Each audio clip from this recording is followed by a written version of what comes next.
De 9 a 11, La Mañana de la Diaria. Conducción, Martín Rodríguez. Producción, Mariana Cianelli. La Mañana de la Diaria.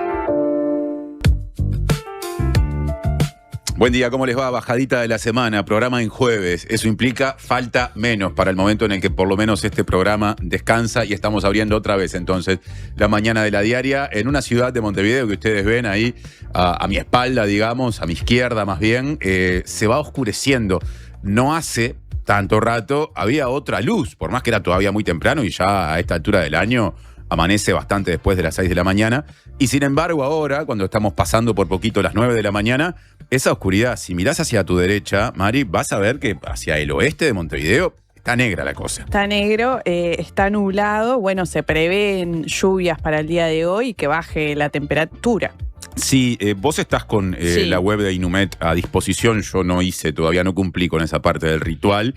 Y es una web que viene, digamos, en el mapita que se publica con todos los colores que le faltan al cielo en Montevideo a esta hora. Sí, efectivamente hay advertencia meteorológica naranja que ocupa casi todo el territorio nacional y amarilla hasta las 11:45 va la alerta, así que todo indica que van a haber tormentas fuertes y puntualmente severas, dice Sí, Inumet. es lo que se preveía en los días anteriores, que íbamos a entrar en una serie de días consecutivos con fenómenos meteorológicos con estas características, como el que mencionas recién.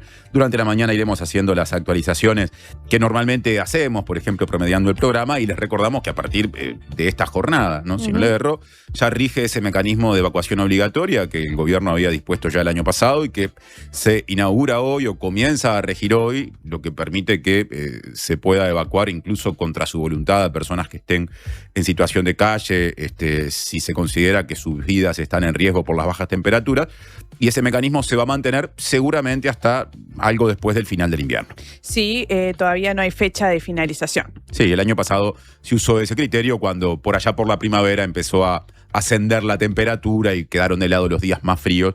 Se dejó de aplicar eso, que duró varios meses, y este año se aplica incluso un poquito antes. Son las 9:07. Estamos recién empezando. Redes y vías de contacto. Comunicate al 099-891-888. Mail radio@ladiaria.com.uy.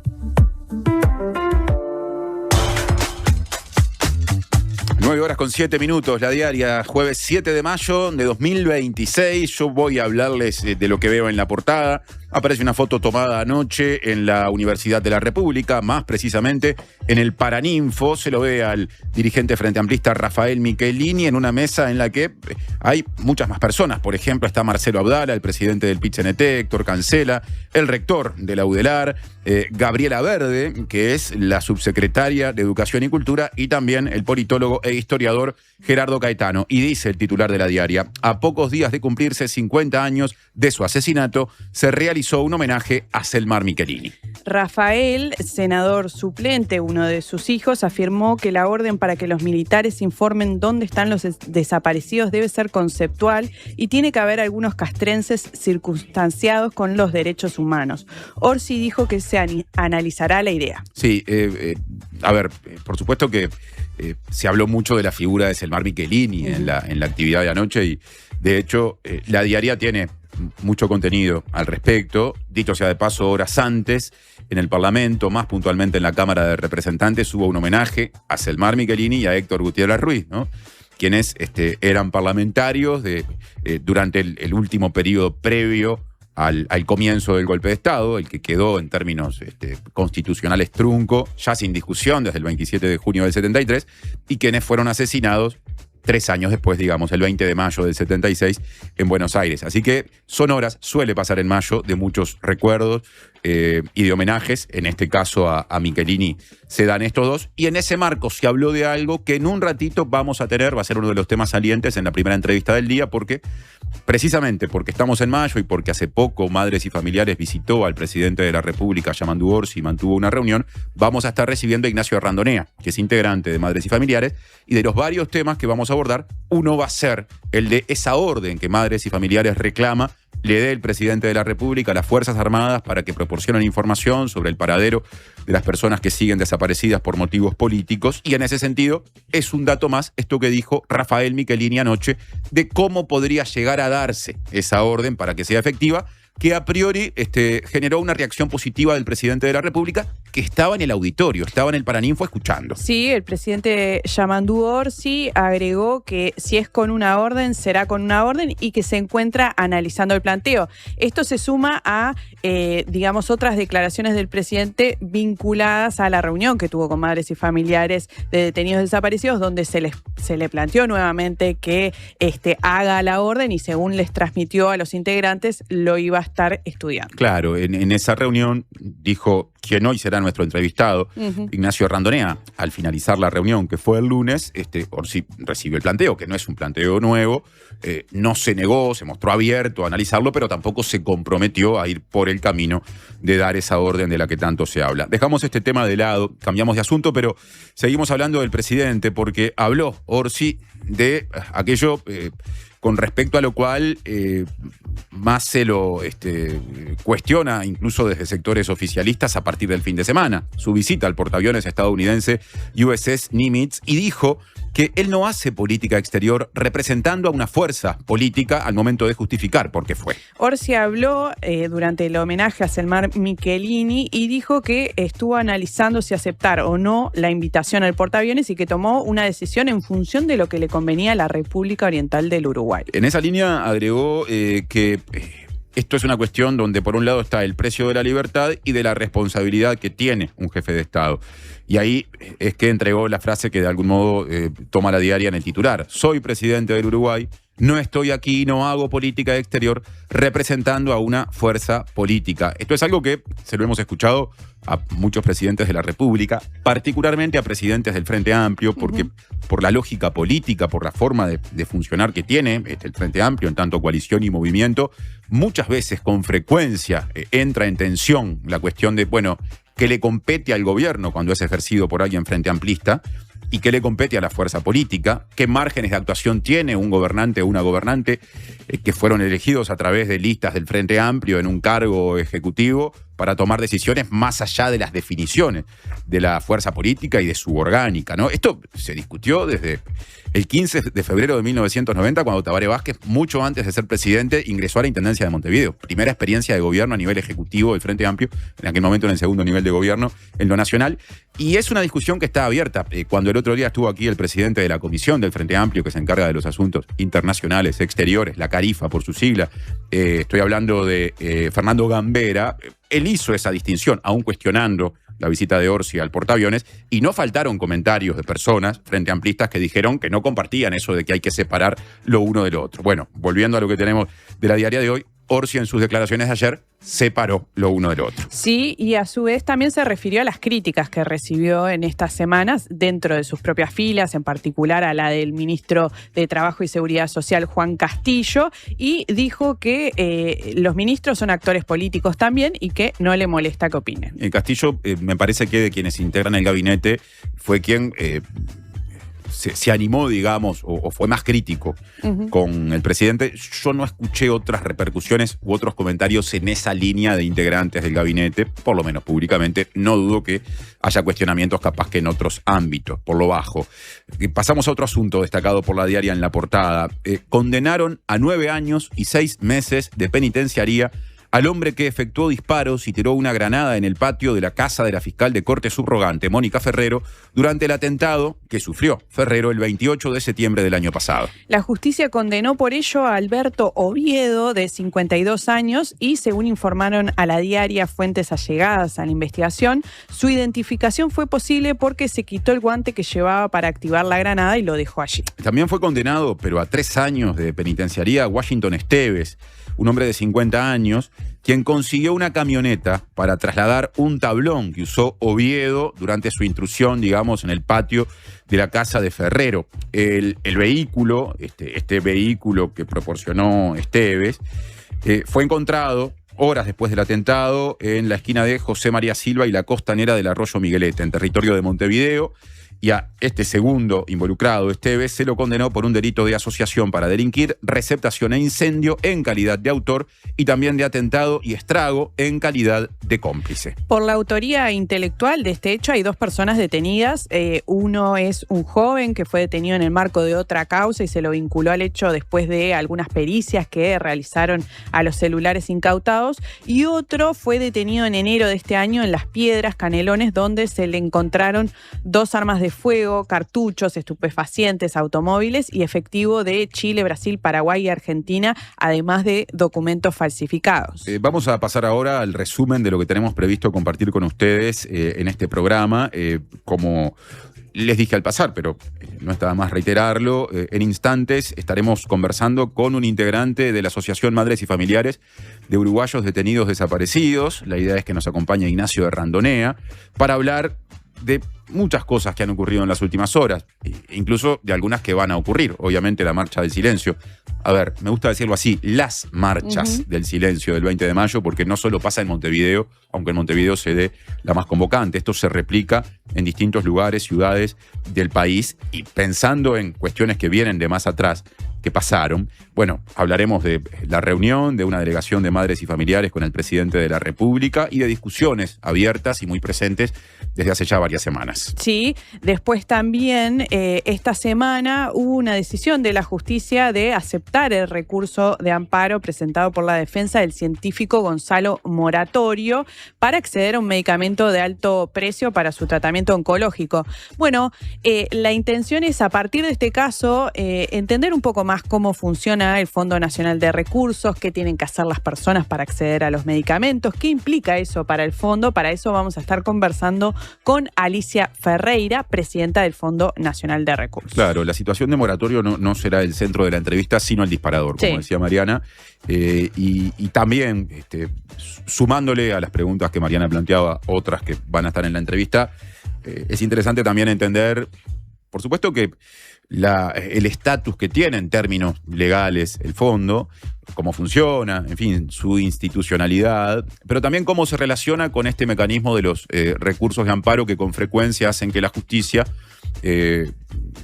tome decisiones a través de fallos que obligan al fondo a proporcionar muchas veces medicamentos, pero bueno, a brindar el acceso a determinados procedimientos, porque esto es más amplio que medicamentos, que no están incluidos previamente. Eso tiene determinadas consecuencias que son presupuestales, también plantea tensiones entre los criterios técnicos que explican que haya algunos procedimientos incluidos y los que excluyen a otros que a veces por la vía judicial, en el caso de fármacos en particular, se terminan proporcionando. Bueno, de todas esas cuestiones hablaremos justamente con Ferreira, que en calidad de presidenta adjunta, tengo entendido, alterna en realidad, ese es el término del Fondo Nacional de Recursos, nos va a visitar durante la mañana, ya más bien en la segunda hora. Y tendremos por aquí a Lucas Silva, nuestro coordinador periodístico, que hablará de un asunto originado en Paraguay, pero que posiblemente tenga conexiones, ya que hablamos del atentado a Ferrero. No quiero hablar puntualmente de ese hecho, pero sí con el crecimiento del crimen organizado en la región y sus consecuencias en Uruguay. Sí, y en particular su vinculación con Sebastián Marcet. Nos va a estar contando sobre una sentencia reciente a 13 años de prisión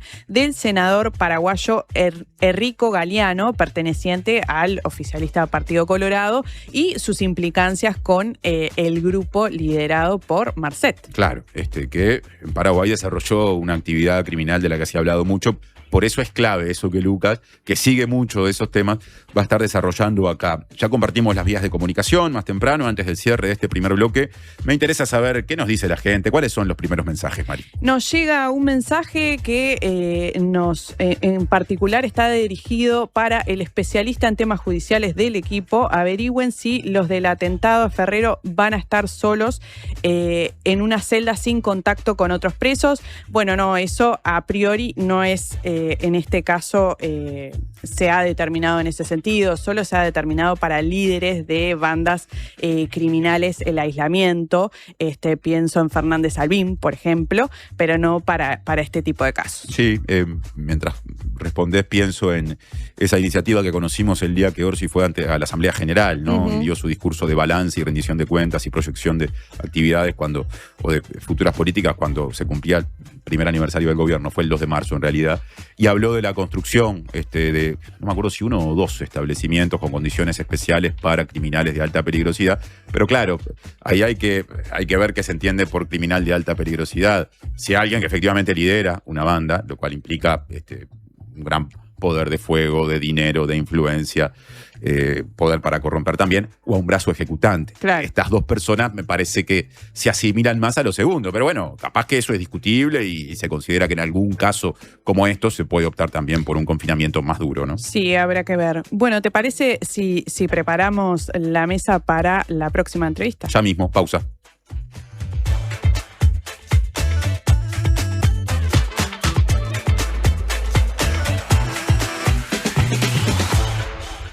En El Círculo tenemos los mejores planes para vos y tu familia. Si tenés entre 1 y 20 años, podés afiliarte por tan solo 800 pesos al mes, con más beneficios gratis, el mejor servicio al menor precio y los menores tiempos de espera. Elegí cambiar ahora a la mutualista con el índice de satisfacción más alto y con la red de atención más grande del país, con 5 sanatorios y 50 policlínicos. Afiliate llamando al 1870 o en circulocatólico.com.uy. En El Círculo, estamos con vos. Si cuando pensás en el futuro sentís que tu voz interior deja de hablarte normal y empieza a hablarte de una forma extraña, particular, utilizando un lenguaje excéntrico y un tono exacerbado, mientras escuchan sonidos de efectos especiales y música dramática, es porque te estás haciendo demasiado la película. La mejor forma de prepararte para el futuro es con Ahorro Más Vida de Banco de Seguros del Estado. Consulta con tu asesor de confianza en nuestras oficinas o en bse.com.uy. En Vida BSE podés confiar toda tu vida. Una radio para quedarte escuchando. La Diaria Radio 97.9. Hola, soy Agustín de Paysandú. Quería pedirle si pueden pasar la canción esa que dice te busqué en mi auto rojo a las 6. Bueno, un saludo a mi vieja y a todos los que están escuchando. Ah, y si alguien vende un Celerio, que me tire un mensajito por favor al 098-723. Cuando compras un Suzuki 0 kilómetro, los futuros compradores vienen incluidos. Lleva el tuyo vos también y asegurate la reventa. Visítanos en suzuki.com.uy o en cualquier concesionario del país. Suzuki te entiende. Ya comenzó la campaña Tu Abrigo Abriga. Te invitamos a sumarte y hacer tu aporte en cualquiera de nuestras sucursales de El Dorado. Del 27 de abril al 24 de mayo, donar ropa de abrigo y frazadas para quienes más lo necesitan. Nuestro sector de atención al cliente ya está recibiendo tus donaciones. Al finalizar la campaña, todo lo recolectado será entregado a instituciones locales. Tu colaboración hace la diferencia. Juntos podemos darle calor al invierno. El Dorado, iniciativa social. Presenta Universidad Católica del Uruguay. Creamos futuros.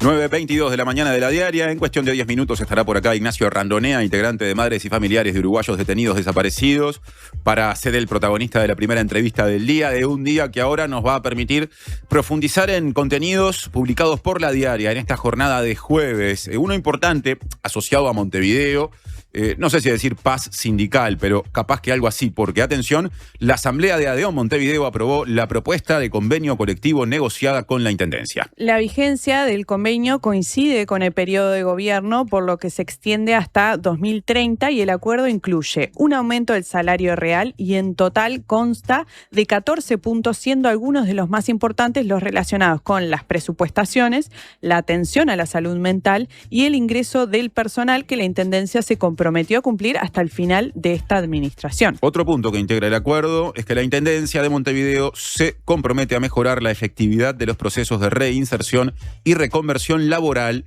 de quienes trabajan justamente en su estructura. Pasamos a otro tema. El Senado terminó de aprobar el proyecto de ley integral de empleo que aún debe ser considerado por la Cámara de Representantes. La mayoría de los artículos fueron aprobados por todos los partidos políticos y el proyecto establece un régimen de estímulos a las empresas para la contratación de personal que en el caso de jóvenes, atención, de entre 15 y 24 años, en una situación de desempleo continuo, es decir, superior a 3 meses, otorga un subsidio de hasta un cuarto de las retribuciones mensuales y aumenta hasta 1/3 ese subsidio en el caso de las mujeres. Del mismo modo, se disponen subsidios para personas afrodescendientes, trans en situación de discapacidad y recientemente liberadas del sistema carcelario. En este último caso, se propone que aquellas empresas que contraten a personas puestas en libertad hasta 3 años de su liberación podrán acceder a un subsidio de hasta el 80% de las retribuciones mensuales. La versión original del proyecto de ley también incluía a las personas mayores de 50 años, pero a instancias de la oposición se modificó esa edad y se bajó a los 45, así que ahora incluye a personas mayores de 45 años. Otro tema importante, en el Frente Amplio, el Partido Nacional y el Partido Colorado ven con buenos ojos que el actual vicepresidente del INISA, Daniel Radío, sea el próximo comisionado parlamentario penitenciario, cargo que se encuentra vacante desde septiembre. Es un dato importante porque la vacancia generada por la salida del cargo de Juan Miguel Petit, hoy director de la Institución Nacional de Derechos Humanos y Defensoría del Pueblo, se ha ido extendiendo por falta de acuerdos en torno a, bueno, quién lo debe reemplazar.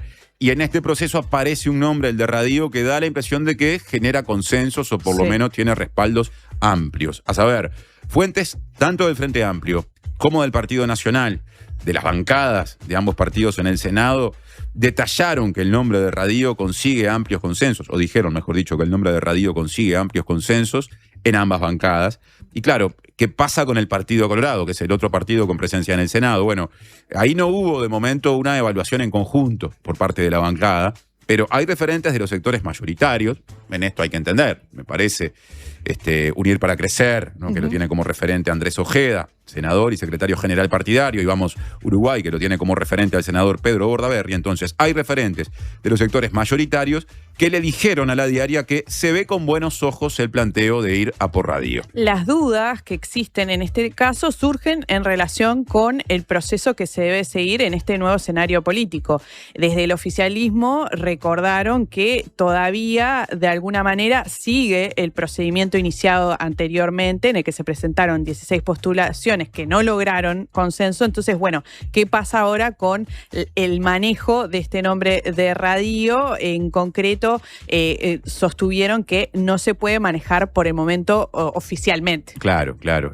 Ahí posiblemente, si esto prospera, se busque la forma de que una vez que se cumplan con las instancias formales, justamente, en el caso de que se mantenga la vacancia por falta de acuerdos, pueda, en otra parte de ese proceso, ahí sí ingresar el nombre que de momento está en conversaciones de pasillo, ¿no? Sí. Pero todos sabemos que las conversaciones de pasillo muchas veces son el cimiento de lo que viene después, cuando hay que construir políticamente, ¿no? Sí, ¿qué dice Radío? Bueno, La Diaria pudo saber que quiere mantenerse al margen de estas negociaciones en un primer momento, sobre todo porque actualmente se desempeña en el INISA. Sí, claro.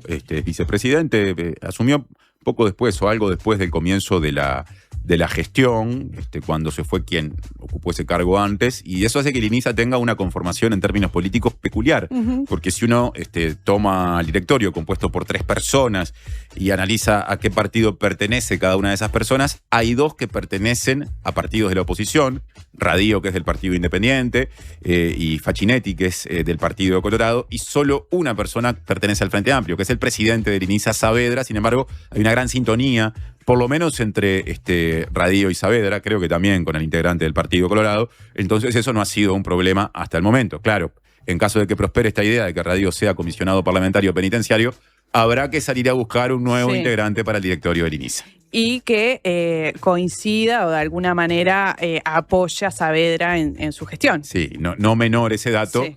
Porque Saavedra había estado por renunciar cuando, con la primera conformación, antes de la designación de Radío, hubo diferencias fuertes o importantes en temas clave entre él y quien ocupaba la vicepresidencia. Otro asunto de la política internacional, la agenda exterior, esa que La Diaria sigue diariamente con mucha atención. El presidente estadounidense, Donald Trump, manifestó su confianza en llegar a un acuerdo con Irán en los próximos días. Trump manifestó que la guerra que Estados Unidos e Israel lanzaron de manera conjunta contra Irán está muy cerca de terminar y que representantes de su gobierno y el iraní mantuvieron buenas conversaciones en las últimas 24 horas. De acuerdo a lo que informó el portal estadounidense Axios, Estados Unidos está esperando la respuesta de Irán a un memorando de entendimiento de una página para poner fin a la guerra y establecer un marco para negociaciones nucleares más detalladas, lo que debería ocurrir en no más de 48 horas. Desde Irán, un vocero del Ministerio de Asuntos Exteriores expresó que todavía no hubo una respuesta formal a la propuesta estadounidense, pero que el intercambio de mensajes con la mediación de Pakistán proseguía. Son las 9:29. Estamos haciendo la mañana de la diaria en bloque de repaso informativo.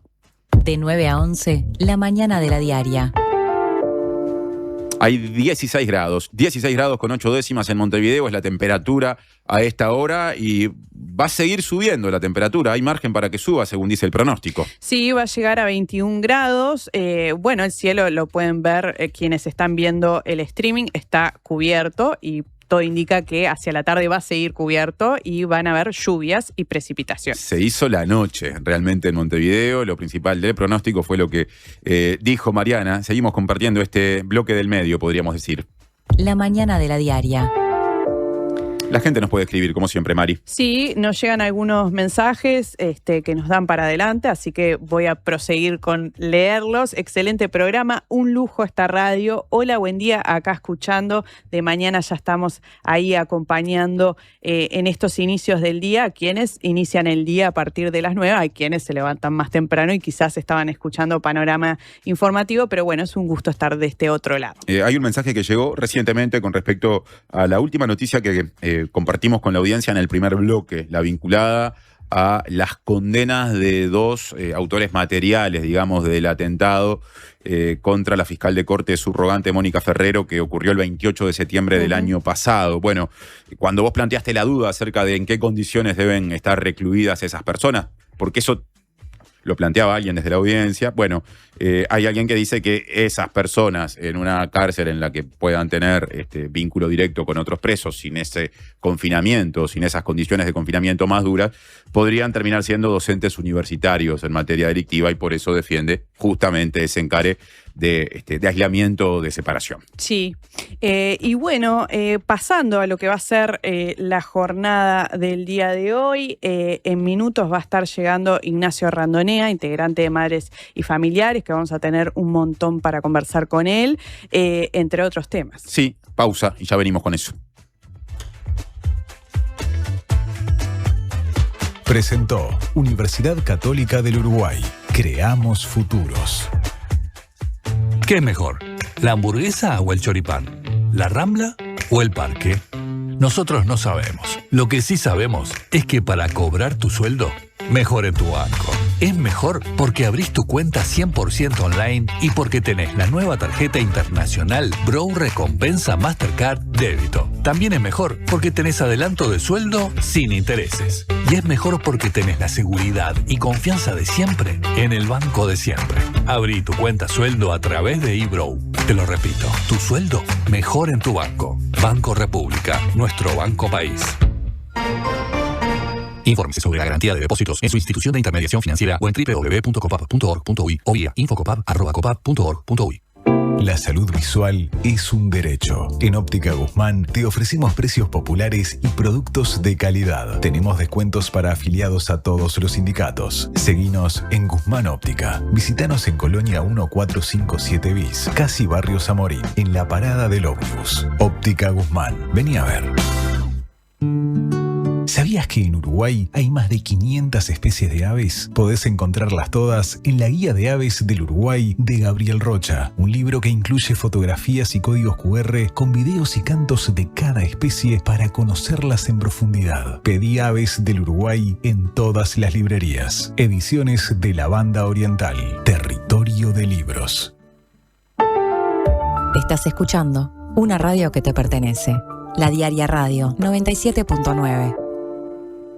Prevení problemas de audición. Evita usar auriculares a volumen alto por tiempo prolongado. Alterna con otros dispositivos. Prevení. Preasociate a la Española. 1920-1234 o preasociate.com. Llega a Uruguay la obra que conmovió al mundo, La Ballena, protagonizada por Julio Chávez, con dirección de Ricky Pashkus. 20 de julio, en Auditorio Nacional Adela Reta, una historia profunda sobre amor, empatía y redención. Entradas en Ticantel. Produce Piano Piano. Homeopatía Olivencia. Idóneos en elaboración de fórmulas homeopáticas y florales. Logra el bienestar físico y emocional de forma natural. Olivencia te escucha. Comunicate al 099-471074 o visita nuestra web olivencia.com.uy. Presenta Suzuki, el mejor valor de reventa en el mercado.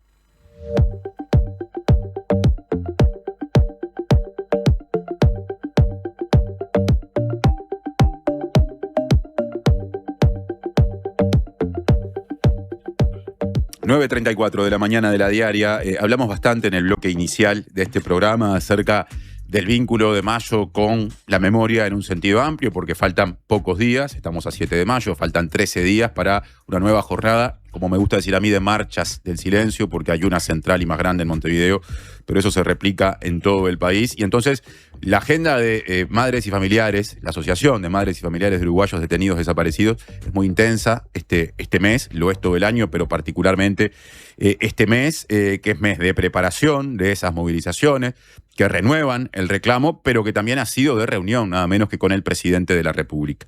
Y de eso queremos empezar a hablar precisamente con Ignacio Arrandonea, que forma parte del colectivo mencionado. Ignacio, bienvenido y muchas gracias por estar acá.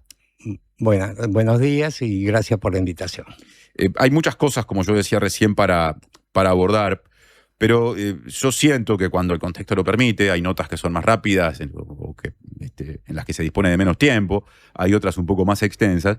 Me parece, decía, que cuando hay un poquito más de tiempo siempre es interesante o es algo necesario ir hacia el vínculo con la organización, con madres y familiares de cada una de las personas voceras, integrantes del movimiento. En este caso, el tuyo.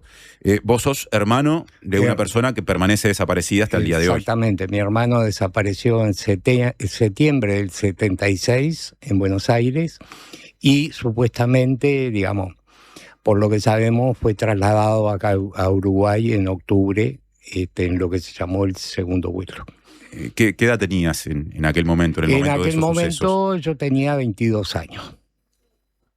O sea que viviste el proceso de, no solo personal, asociado al dolor por lo que pasó, pero también de empezar a buscar información, eventualmente denunciar, todavía en plena dictadura, y bueno, y luego ya la transición hacia la democracia y las actividades que empezaron a desarrollarse mucho más parecidas a las de ahora. Exactamente, yo estaba exilado en Buenos Aires también con mi hermano vivía en casa, y bueno, los trámites, la denuncia y todo, acá fue hecha por mis padres, mi madre y mi padre, y en Buenos Aires a nivel de la justicia y también lo hicieron ellos. Yo ayudé en lo que podía porque yo también estaba buscado acá en Uruguay. Claro. ¿Y cuándo aparece en tu vida madres y familiares, el vínculo? El vínculo aparece muy temprano, ya en el 77, estando en el exterior, porque después que desapareció mi hermano, bueno, yo tuve que pedir asilo político en Francia, y bueno, nos empezamos a nuclear los familiares desaparecidos. Al principio pensábamos, bueno, esto es una cuestión de tiempo y va a aparecer, porque era práctica común que te detuvieran y que negaran que vos estabas detenido, y después de X tiempo, que podían ser días o meses, reconocían que estabas preso. Cuando fue pasando el tiempo y no obtuvimos ninguna información, ahí fue que nos empezamos a juntar los que, por un lado, los familiares que estábamos en el exilio, y por otro lado, bueno, las madres se fueron conociendo, haciendo la cola en la división del Ejército 1, en los diferentes sitios donde hacían trámites para ubicarlos. Y ahí se fueron conociendo las madres y a partir de eso ellas se fueron nucleando acá. Ahí nombrás dos palabras clave que le dan identidad al colectivo: madres y familiares de uruguayos detenidos desaparecidos. Viene de ahí. Exactamente. No nos olvidemos que, bueno, vivíamos en periodo de dictadura. El rol de las madres era fundamental porque para hacer esos trámites los padres los hacían muchas veces, pero eran más maltratados. En cambio, las madres que preguntaran por un hijo era algo que no se podía negar. Entonces, bueno, las madres cobraron aparte, obviamente, una madre buscando un hijo tiene una fuerza que no la llevas con el poncho. Y los milicos eso lo sabían. Hay hasta una cuestión cultural ahí, ¿no? Exactamente. Interesante. Ha pasado mucho tiempo desde aquellos orígenes, las marchas del silencio de este 20 de mayo, si tomamos como punto de partida la primera, hecha en Montevideo en 1996, dan cuenta de, y lo dice la consigna de la convocatoria para este año, 30 años marchando contra la impunidad de ayer y hoy exigimos respuestas. ¿En qué contexto se va a dar este nuevo 20 de mayo? Y bueno, en un contexto en el cual tenemos un nuevo gobierno que ha cumplido un año, que en algunas cosas ha avanzado, pero en lo sustancial no. Es un nuevo.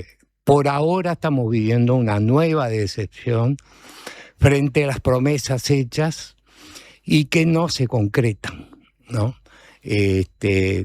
Decepción que no es a 100% porque hay cosas que se están haciendo, pero en lo sustancial, en el tema de la información, no se ha avanzado. Y ahí hay muchas cosas que hay que hacer. El presidente lo sabe porque se lo hemos dicho y no hay decisión política de hacerla. ¿Cuáles son los principales motivos para que exista esa decepción? Y precisamente, por un lado, lo más grueso, no se le exige a las Fuerzas Armadas que brinden la información. No se da la orden de que entreguen todos los archivos.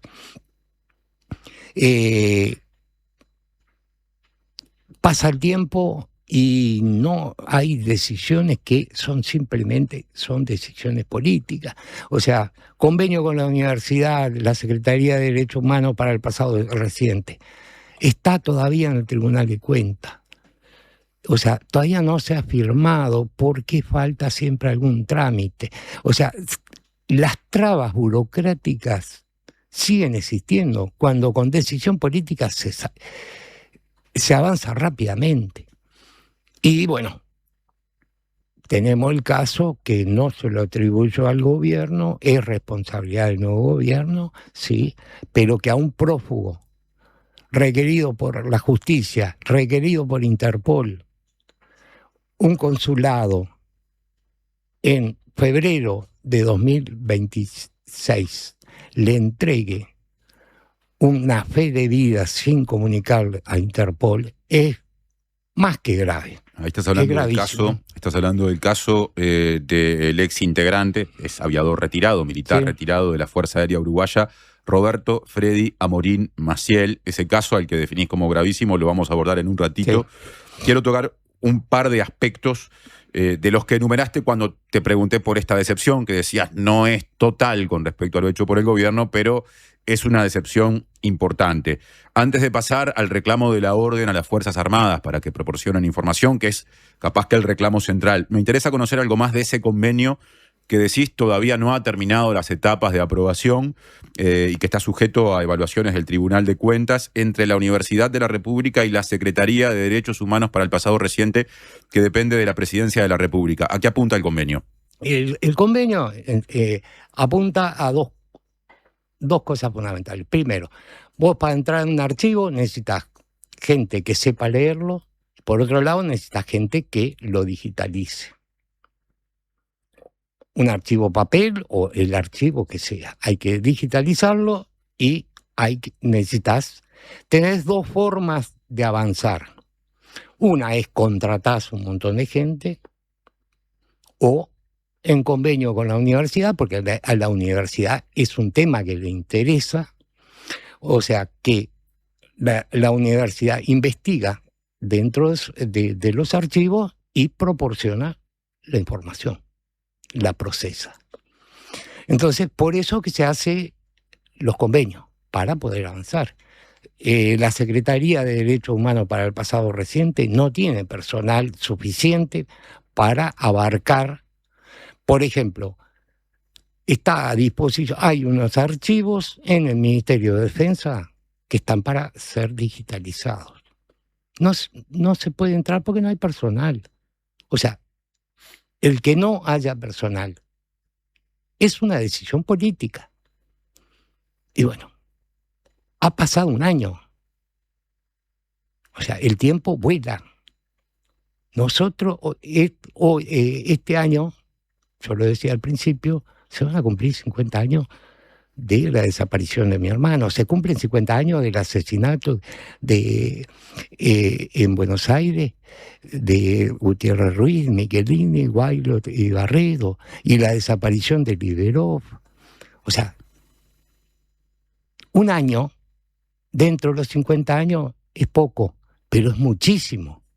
Y vamos a seguir hasta cuándo esperando que haya decisiones para avanzar rápidamente. Porque le exigimos al gobierno que dé la orden de que se entregue toda la información, todos los archivos. ¿Y qué va a pasar si entregan los archivos y no tenés gente para hacerlo? ¿A quién hay que pegarle? O sea, porque es una irresponsabilidad tan grande que cuesta creer. Ya que mencionaste la cuestión de la orden, ahí hay un reclamo central y es uno de los puntos a los que me parece le tenemos que dedicar más tiempo en la entrevista. Madres y Familiares hace mucho insiste con la necesidad de que el presidente de la República, ¿no?, el Poder Ejecutivo, le den la orden a las Fuerzas Armadas de que proporcionen la información sobre el paradero de las personas que permanecen desaparecidas por motivos políticos. Me interesa, en primer lugar, establecer la siguiente distinción. ¿Qué diferencias habría entre esa eventual acción, si es que algún día se hiciera, y otras decisiones tomadas por presidentes anteriores que han tenido, en conversaciones con mandos militares, aproximaciones para pedirles información? ¿Qué sería lo distinto de esto que ustedes definen como una orden? Primero que nada, el entonces presidente Tabaré Vázquez, en el 2005, solicita información sobre el paradero.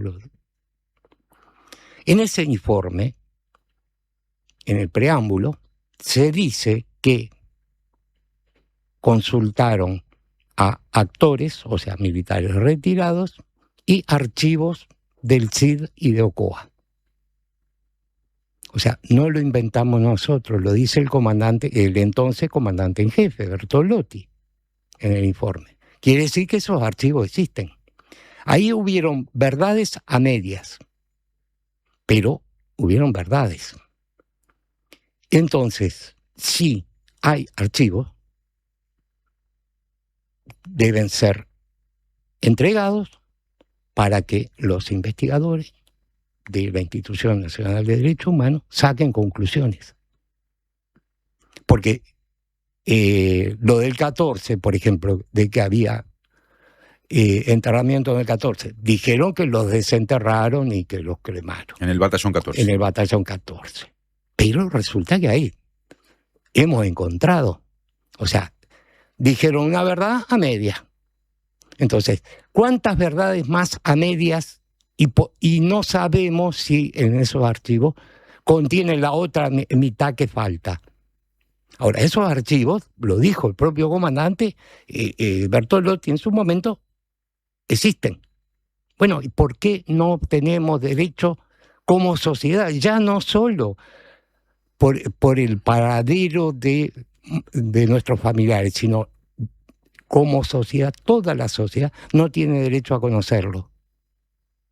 Es un derecho que tenemos todos los ciudadanos, independientemente que seamos familiares o no de un desaparecido. Es parte de un proceso terrible que vivimos en nuestra historia y creo que toda la ciudadanía que le interese tiene derecho a conocerlo. ¿Cómo podrías resumir la respuesta de Orsi que le dio a la delegación de Madres y Familiares que integraste el lunes pasado cuando ustedes le hicieron de nuevo este reclamo en la reunión que hubo en la Torre Ejecutiva? Por un lado, decepción, pero por otro lado, esperanza, porque no dijo que no. O sea, una cosa que te digan que no y te están cerrando puertas, y por otro lado te están diciendo puede ser que, quién sabe. O sea, puede ser que sí. Entonces apostamos al puede ser que sí. Por ejemplo, hace años que venimos reclamando pronunciamientos del Parlamento y del presidente también, ¿no? Que soliciten, porque el presidente puede ordenarle a las Fuerzas Armadas activas. pero a los pasivos, después de 4 años, no le puedo ordenar nada. Entonces hemos dicho que soliciten a quien posea información que la brinden. Dimos un paso después de 50 años. La primera vez que el Parlamento, a través de la Cámara de Senadores, por unanimidad, o sea, no es el partido político tal o cual, no, por unanimidad, llaman a quien posea información que la brinden. Eso pasó esta semana. Eso pasó esta semana. Por eso no pierdo la esperanza de que la orden se dé. O sea, creo que ahí depende de nosotros, de todos nosotros como ciudadanos, que elevemos nuestra exigencia al presidente para que dé la orden. Y creo que una de las formas de exigir es precisamente que la marcha sea más numerosa, que esté claro que estamos reclamando verdades que tenemos derecho a saberlas. Me interesa ese punto porque yo hoy repasaba la consigna de este año de la marcha, ¿no? 30 años marchando contra la impunidad de ayer y hoy exigimos respuestas. ¿Se evaluó hacer una consigna más, ¿cómo decirlo?, más explícita en el sentido de pedirle al presidente que dé la orden? Nosotros en general buscamos, de acuerdo al momento, la consigna. Y muchas veces queremos decir todo y hay que decirlo en pocas palabras. Entonces, y no queremos dejar cosas afuera. Entonces, es muy complicado. Y más cuando ya está la 31, ¿no? Marcha número 31, o sea, 31 veces que ponemos consigna. Y no queremos repetirnos. Y eso es imposible. Entonces buscamos consignas que engloben toda la temática. Y cuando definimos esta consigna, por ejemplo, que hablamos de la impunidad de ayer y hoy, es porque sigue existiendo impunidad. Y resulta que días después que definimos esta consigna, recibimos la información de este represor que sigue cobrando porque no se cumplieron las disposiciones legales que existían. O sea, que alguien cubrió, o sea, fue parte, un civil, no sé quién es, eso esperemos que lo determine rápidamente la investigación del Ministerio de Relaciones Exteriores, pero alguien le dio la fe de vida a este señor, ¿para qué? Para que siga prófugo. O sea, un diplomático, un funcionario de la diplomacia uruguaya, le entrega una fe de vida para que siga cobrando, sabiendo que era un criminal de lesa humanidad que está buscado por Interpol. Volviendo a la cuestión de la orden, de la eventual orden a las Fuerzas Armadas, el tema estuvo presente anoche durante un homenaje que se hizo en el Paraninfo de la Universidad de la República a Selmar Michelini. Allí estaba el presidente Orsi en el auditorio y como participante del panel, digamos, que se organizó para esta actividad, tomó la palabra en un momento Rafael Michelini, que aparte es dirigente Frente Amplista, y dijo textualmente: en algún momento hay que dar la orden a las Fuerzas Armadas, pero esa orden no puede ser vacía, no es al voleo. La orden tiene que ser conceptual y ahí tiene que haber algunos castrenses, en referencia a militares, porque los archivos no se van a encontrar así nomás. Y agregó que esas personas vinculadas al mundo militar tienen que estar consustanciadas con el tema de derechos humanos, pero pensar con cabeza castrense para encontrar dónde pueden estar los archivos. A Orsi, a la salida, medios de prensa, de comunicación, le preguntaron por esto que dijo Michelini y respondió: me gustó mucho la palabra de Rafael, ahora, donde pone el tema desde una dimensión bastante más viable y posible. Lo vamos a analizar, evidentemente. Si es con una orden, será con una orden. Y si es con la tónica que marcaba Rafael recién, de buscar también la estrategia para llegar a ese cumplimiento de la orden, yo creo que es bastante más productivo. ¿Qué sensación te deja este intercambio indirecto entre Michelini y el presidente? Por eso decía, no se cierran las puertas, no se dice no. Primero que nada. También, yo siempre lo que digo, todas las estrategias que avancen, que permitan avanzar, son válidas. Pero nosotros, cuando decimos dar la orden, implica eso.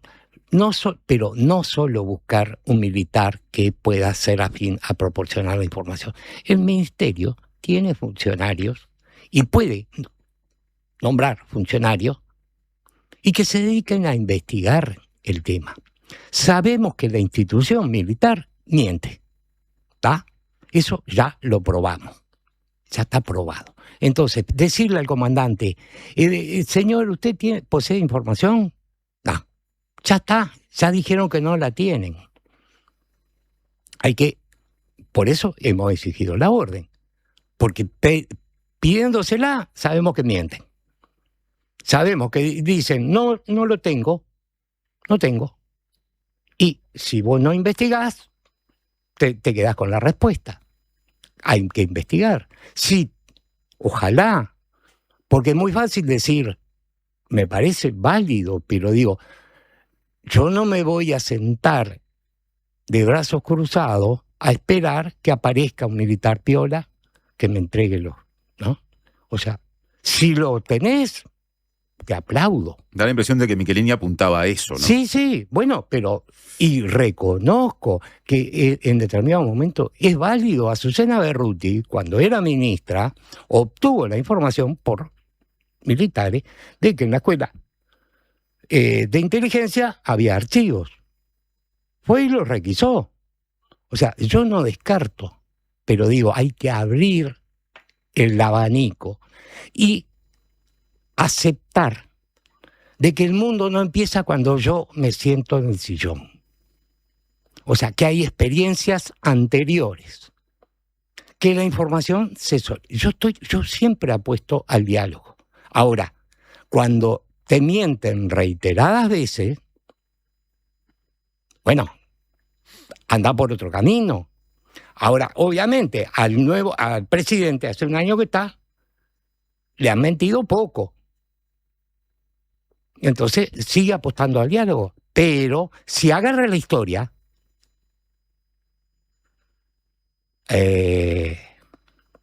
Jorge Valle en la Comisión para la Paz, le mintieron. A Tabaré Vázquez en 2005, le mintieron. A Mujica cuando buscó información, le mintieron.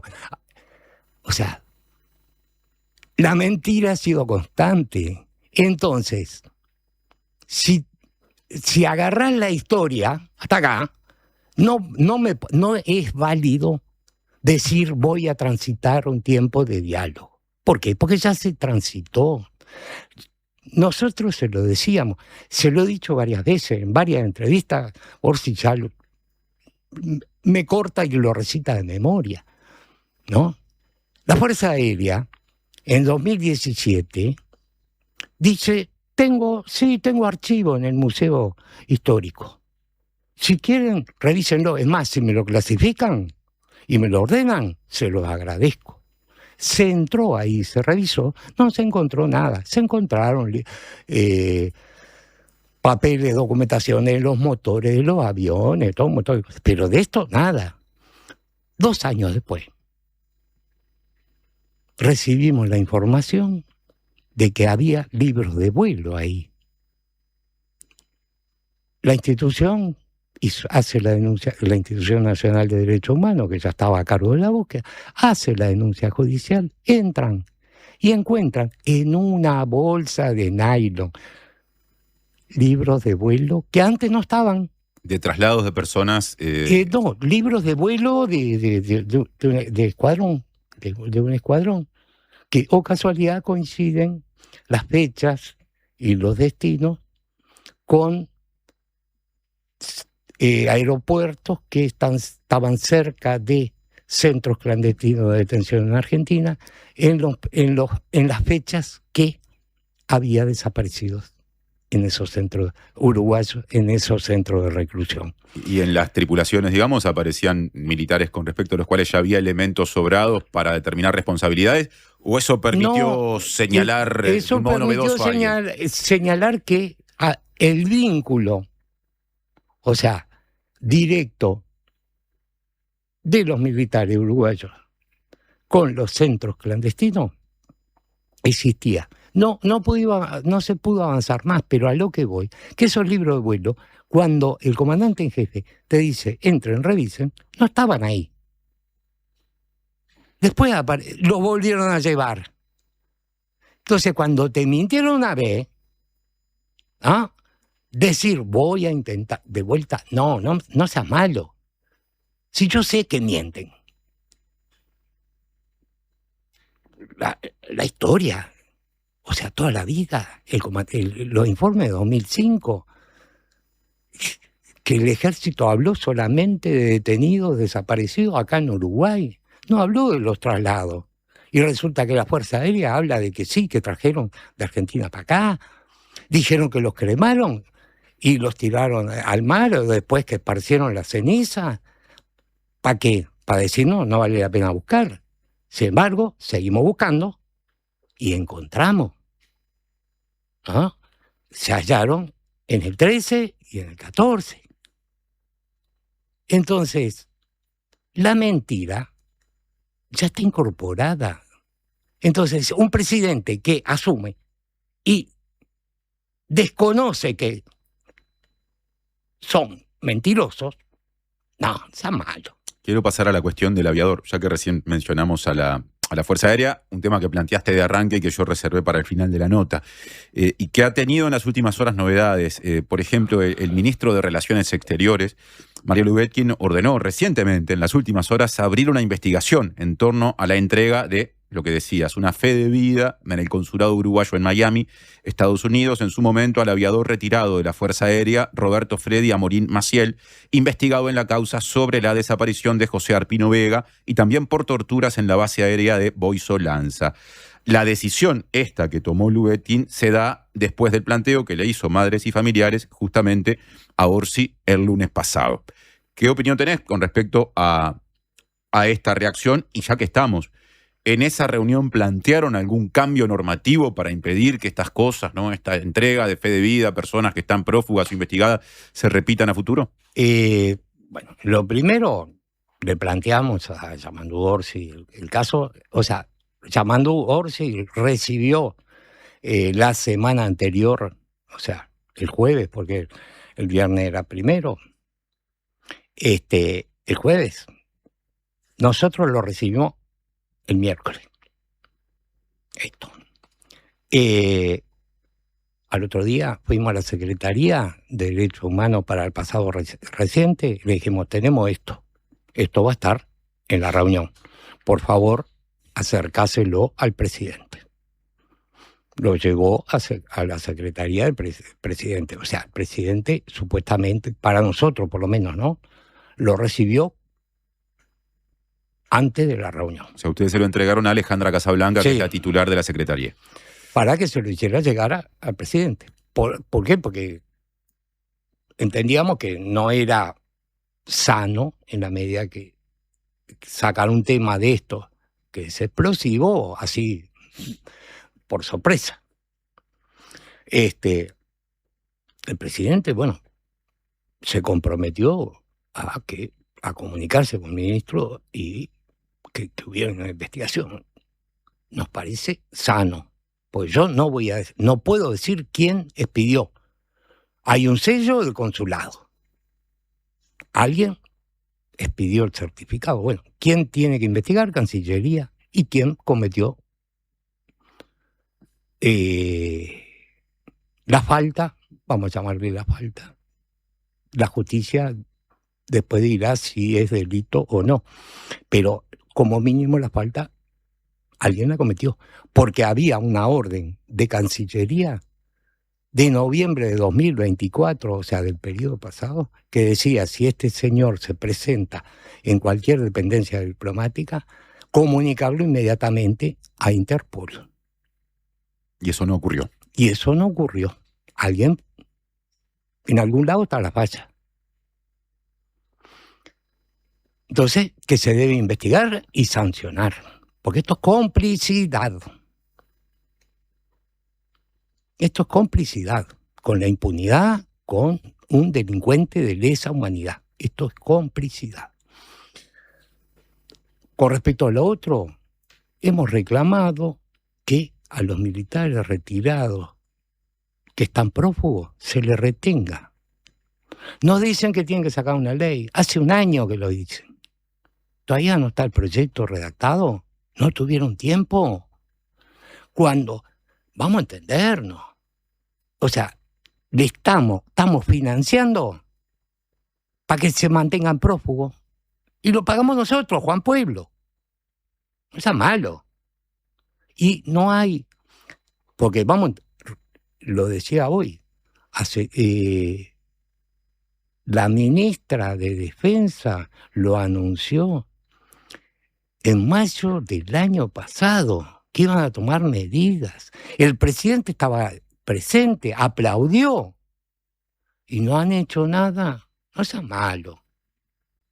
¿Lo dejan este tema para cuando les sobra tiempo? Porque redactar una ley, un proyecto de ley para esto, que no necesita 500 artículos, ¿no? Yo diría que no están muy convencidos de hacerlo, porque por algo no lo han hecho. ¿Pesará en la evaluación o en la demora de que avance ese proyecto de ley el hecho de que al oficialismo le falten mayorías en una de las cámaras? Sí, no lo sé, porque es más, ellos son conscientes que va a ser difícil que consigan los votos. Ahora, si me decís que la solución es una ley, que yo no estoy de acuerdo. Es malo. Y no invento la pólvora. En el 2019, Ferro estaba prófugo. Estaba con orden de captura a nivel internacional, se dio la orden de que si se iba a tramitar la fe de vida se comunicara a Interpol.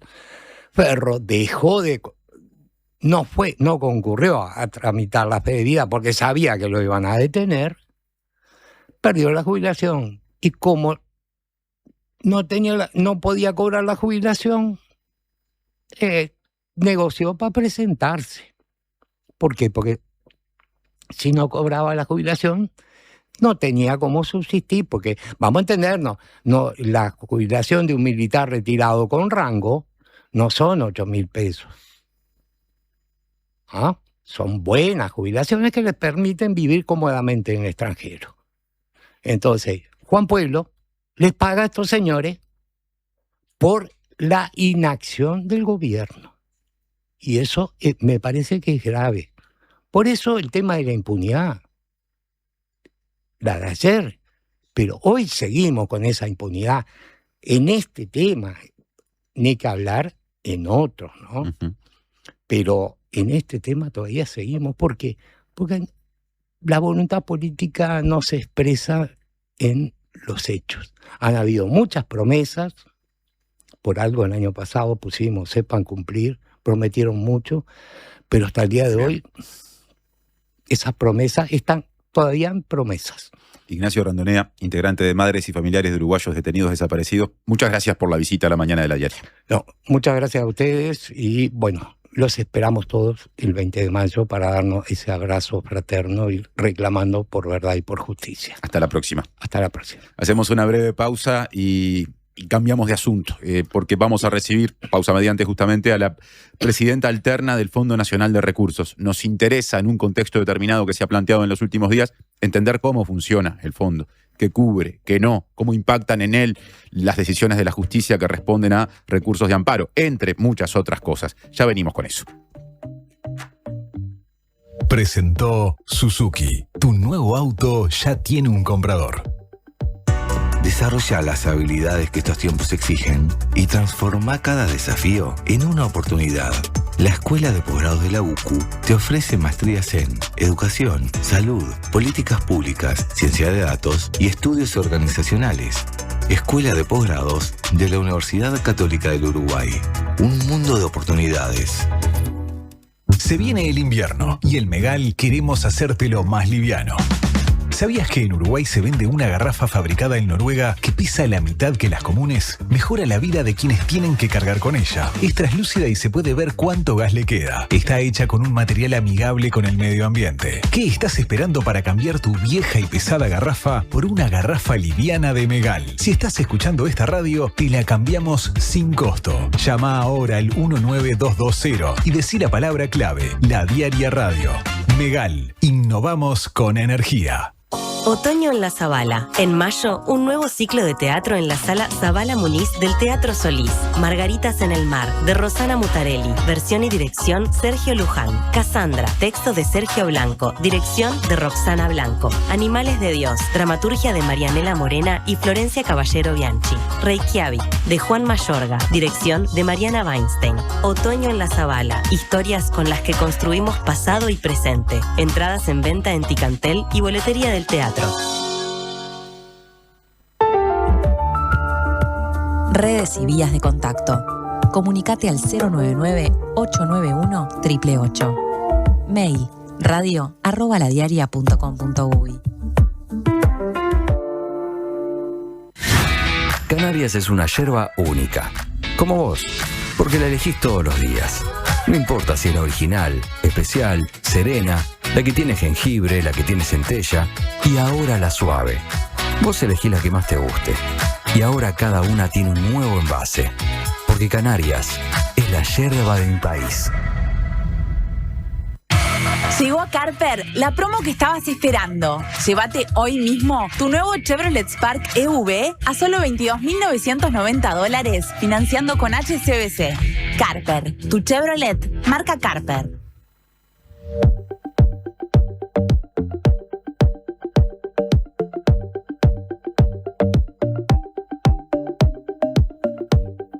Diez y 10 de la mañana de La Diaria. El Fondo Nacional de Recursos es una institución muy importante en, digamos, el acceso o para el acceso de la población a determinados procedimientos. Usaré la palabra procedimientos, que es bien genérica, para que luego la persona a la que ya entrevistaremos pueda hacer las precisiones del caso para aclarar eso. Y cada tanto ocurre que, por distintos motivos, se lo nombra más al Fondo Nacional de Recursos en los medios de comunicación. Pasó, por ejemplo, en los últimos días en torno al caso que podríamos presentar como el caso Gonzalo Moratorio y su intento de acceso a un medicamento de alto precio, que lo llevó a terminar presentando una acción, un recurso de amparo ante la justicia, que determinó, por lo menos en una primera instancia, un fallo que obliga al Estado a proporcionar ese medicamento y que fue apelado por el Ministerio de Salud Pública o estaba en proceso de. Pero más allá de ese caso, aprovechando cómo al fondo cada tanto se lo nombra mucho y sabiendo que aparte muchas personas que forman parte de la población acceden a prestaciones a través del fondo, es que queremos hablar con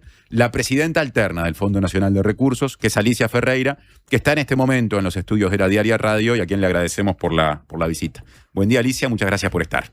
Muchas gracias a ustedes, muchas gracias a ti, Martín, por la invitación. Si será importante que la población conozca sus derechos y las obligaciones que tiene el Estado, en este caso el Fondo Nacional de Recursos, para la salud de las personas. Es muy importante y por eso agradezco muchísimo, y en el nombre de la Ministra de Salud Pública también. Hagamos algunas definiciones básicas de arranque. ¿Cómo se puede definir el Fondo Nacional de Recursos? ¿Qué es en términos legales? ¿Cómo funciona?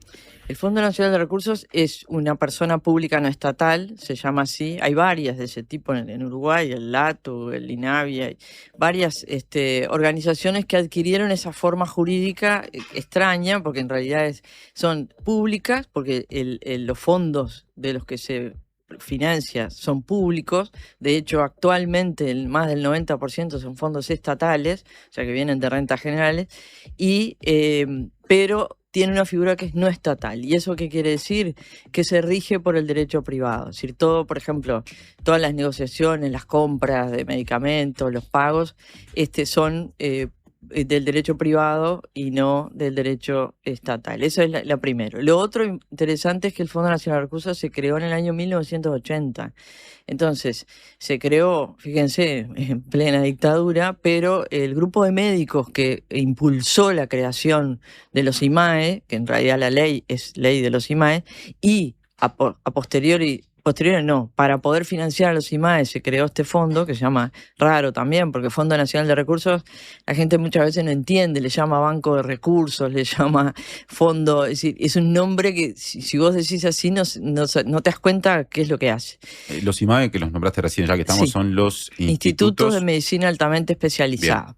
Que justamente hubo un grupo de cardiólogos, nefrólogos, traumatólogos, en los cuales estaba Guglielmone, que creó el banco de prótesis, estaba Fiandra, que fue el que inventó e implantó el primer marcapasos, y había nefrólogos también que...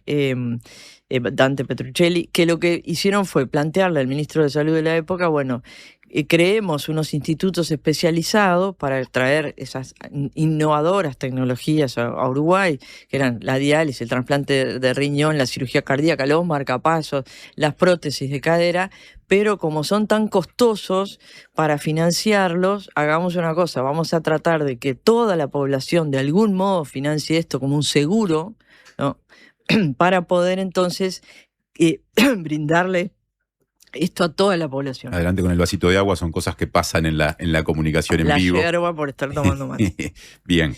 Entonces, ¿qué pasó? Empezó el Fondo Nacional de Recursos con el financiamiento de esos IMAES. Bueno. La garganta a veces se pone rebelde. Nosotros no tenemos ningún problema en hacer la pausa que sea necesaria. Ahí Alicia nos dice si puede seguir. Muchas gracias. Bien. Sí, creo que sí. Entonces, se crearon esos IMAE, el fondo empezó a financiar prótesis de cadera, cirugías cardíacas, después angioplastia, las diálisis renales, tanto después la diálisis peritoneal, los trasplantes, todo tipo de trasplantes, trasplante de corazón, trasplante de riñón, trasplantes de hígado que se hacían en el exterior, ahora se hacen acá, trasplantes de pulmón, bueno, en fin, trasplante de médula ósea, se fueron financiando. ¿Y qué pasó? Que a mí siempre me interesa contar esta historia porque tiene mucho que ver con la situación que puede estar o que está actualmente. El Fondo Nacional de Recursos no hacía ningún tipo de control, que eso lo mencionaron muy bien cuando estuvieron acá los del Observatorio de Salud de SINVE, que dijeron que uno de los problemas que tiene el fondo es que paga por acto. Es decir, cada prótesis se paga, cada prótesis de rodilla se paga, cada cirugía se paga, si se paga por acto en los IMAE y ahora en algunos centros de referencia. ¿Eso qué provoca? La famosa demanda inducida. Digo famosa porque en salud y en muchos otros, pero en salud existe la demanda inducida, que está muy estudiada, que es que si hay una persona que cobra por acto, en general tiende a hacer más actos para justamente poder tener sus ingresos. Entonces, por esa razón y otras, mala administración, a fines de los 90, en el 96, 97, el Fondo Nacional de Recursos quebró financieramente. Pero realmente las consultoras que se contrataron en ese momento dijeron el fondo ya no es viable como mecanismo de financiamiento, porque tenía deudas de varios meses con los proveedores, con los IMAE, tenía números en rojo desde hace tiempo, realmente era un descontrol total.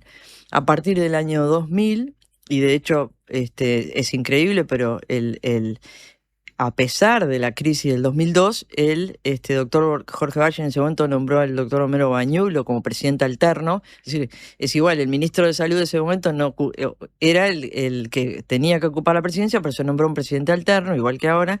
Y entonces, junto al doctor Areche y a otros técnicos del fondo, empezaron a implementar las medidas recomendadas por esas consultoras de crear normativas de cobertura, es decir, quiénes corresponde que se cubra o no. Empezó a crear controles, se contrataron médicos evaluadores que iban, van, porque todavía existen.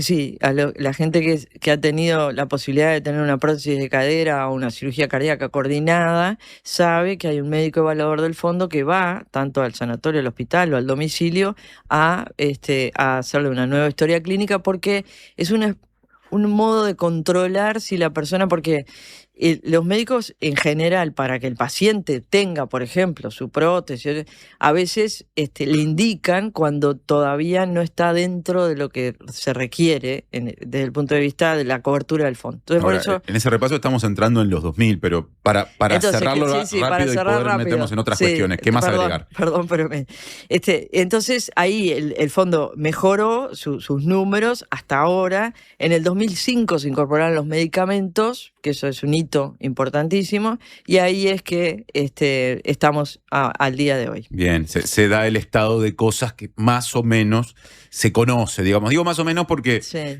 no dejan de ser cuestiones muy técnicas que son fundamentales para la calidad de vida de la población, pero que muchas veces la gente, o la mayoría de la gente, no conoce hasta el momento en el cual lo necesita. las precisa. Bueno, hasta ¿no? ahora son 480.000 personas, 480.000 uruguayos que han recibido alguna prestación del fondo.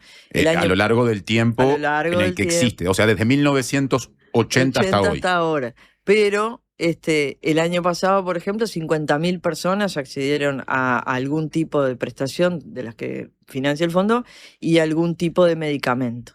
Dos preguntas, o una pregunta que incorpora a otros mecanismos y organismos existentes para respuesta breve. Capaz que lo dijiste, pero para que quede más claro, o que lo bordeaste como asunto. ¿Cuál es el vínculo entre el Fondo y el Ministerio de Salud Pública, entre el Fondo y el Sistema Nacional Integrado de Salud, y entre el Fondo y el Programa Integral de Atención en Salud, el PIAS, que define aquello que, si no lo digo mal, las prestadoras brindan? Bueno, muchas gracias por esas preguntas porque son justamente temas que corresponde aclarar. El Fondo Nacional de Recursos es una persona pública no estatal que se vincula con el Poder Ejecutivo a través del Ministerio de Salud, pero está gobernado por el Ministerio de Salud, tiene 3 representantes, la presidencia está a cargo de la ministra o quien delegue, hay un representante del Ministerio de Economía y Finanzas, un representante del Banco de Previsión Social y hay 4 representantes de uno de los IMAE y 3 de los prestadores privados. Esa estructura, esa gobernanza está del año 93, de antes, nunca se modificó, porque de hecho, por ejemplo, en realidad los prestadores públicos, se incorporó al FONASA, tiene IMAE, sin embargo no está ahí.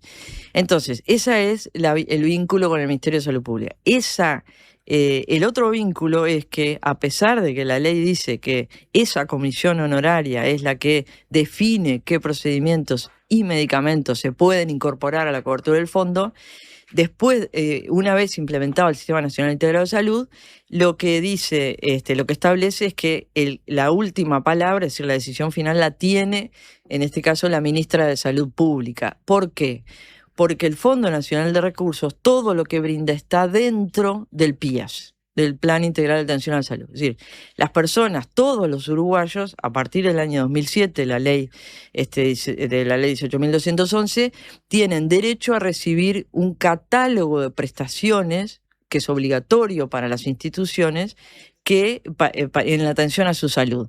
Dentro de ese catálogo están también los medicamentos y los procedimientos que el fondo financia. Es decir, cualquier persona cuando tiene que hacerse algún tipo de cirugía, por ejemplo una cirugía cardíaca, no le tiene ni que importar si esta parte la paga el prestador y esta parte la paga el fondo. Lo que le tiene que importar es que el Sistema Nacional de Salud le asegura que esas prestaciones le van a ser dadas y en el caso del Fondo Nacional de Recursos sin ningún costo, excepto la fertilización asistida, que es lo único que tiene costo, pero en todo el resto pueden ser muy caros o más o menos, pero nadie paga nada. Incluso el fondo financia prestaciones en el exterior, cirugías, trasplantes de hígado en niños, cirugías cardíacas muy complejas en niños con malformaciones, algunos tumores. Es decir, ha financiado tratamiento y en ese caso financia el pasaje de los acompañantes, la estadía durante todo el tiempo que esté allá y además el pago al prestador. ¿Cuáles son los criterios que se emplean para que esa comisión honoraria? Perdón, las 3 preguntas no sé si las contesté todas. Bueno, sí, porque hablamos del Ministerio de Salud Pública, del Sistema de Salud y del PIAS, ¿no? Y mencionaste a los 3. Solo una cosita muy pequeña del Sistema de Salud, porque también hubo una nota de la diaria que hablaba sobre la necesidad de que el Fondo Nacional de Recursos se integrara al FONASA. ¿Cuál es la relación?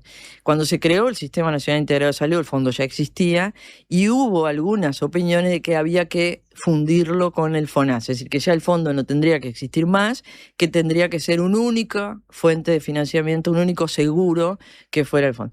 Porque los países europeos, por ejemplo, no tienen Fondo Nacional de Recursos, tienen una sola.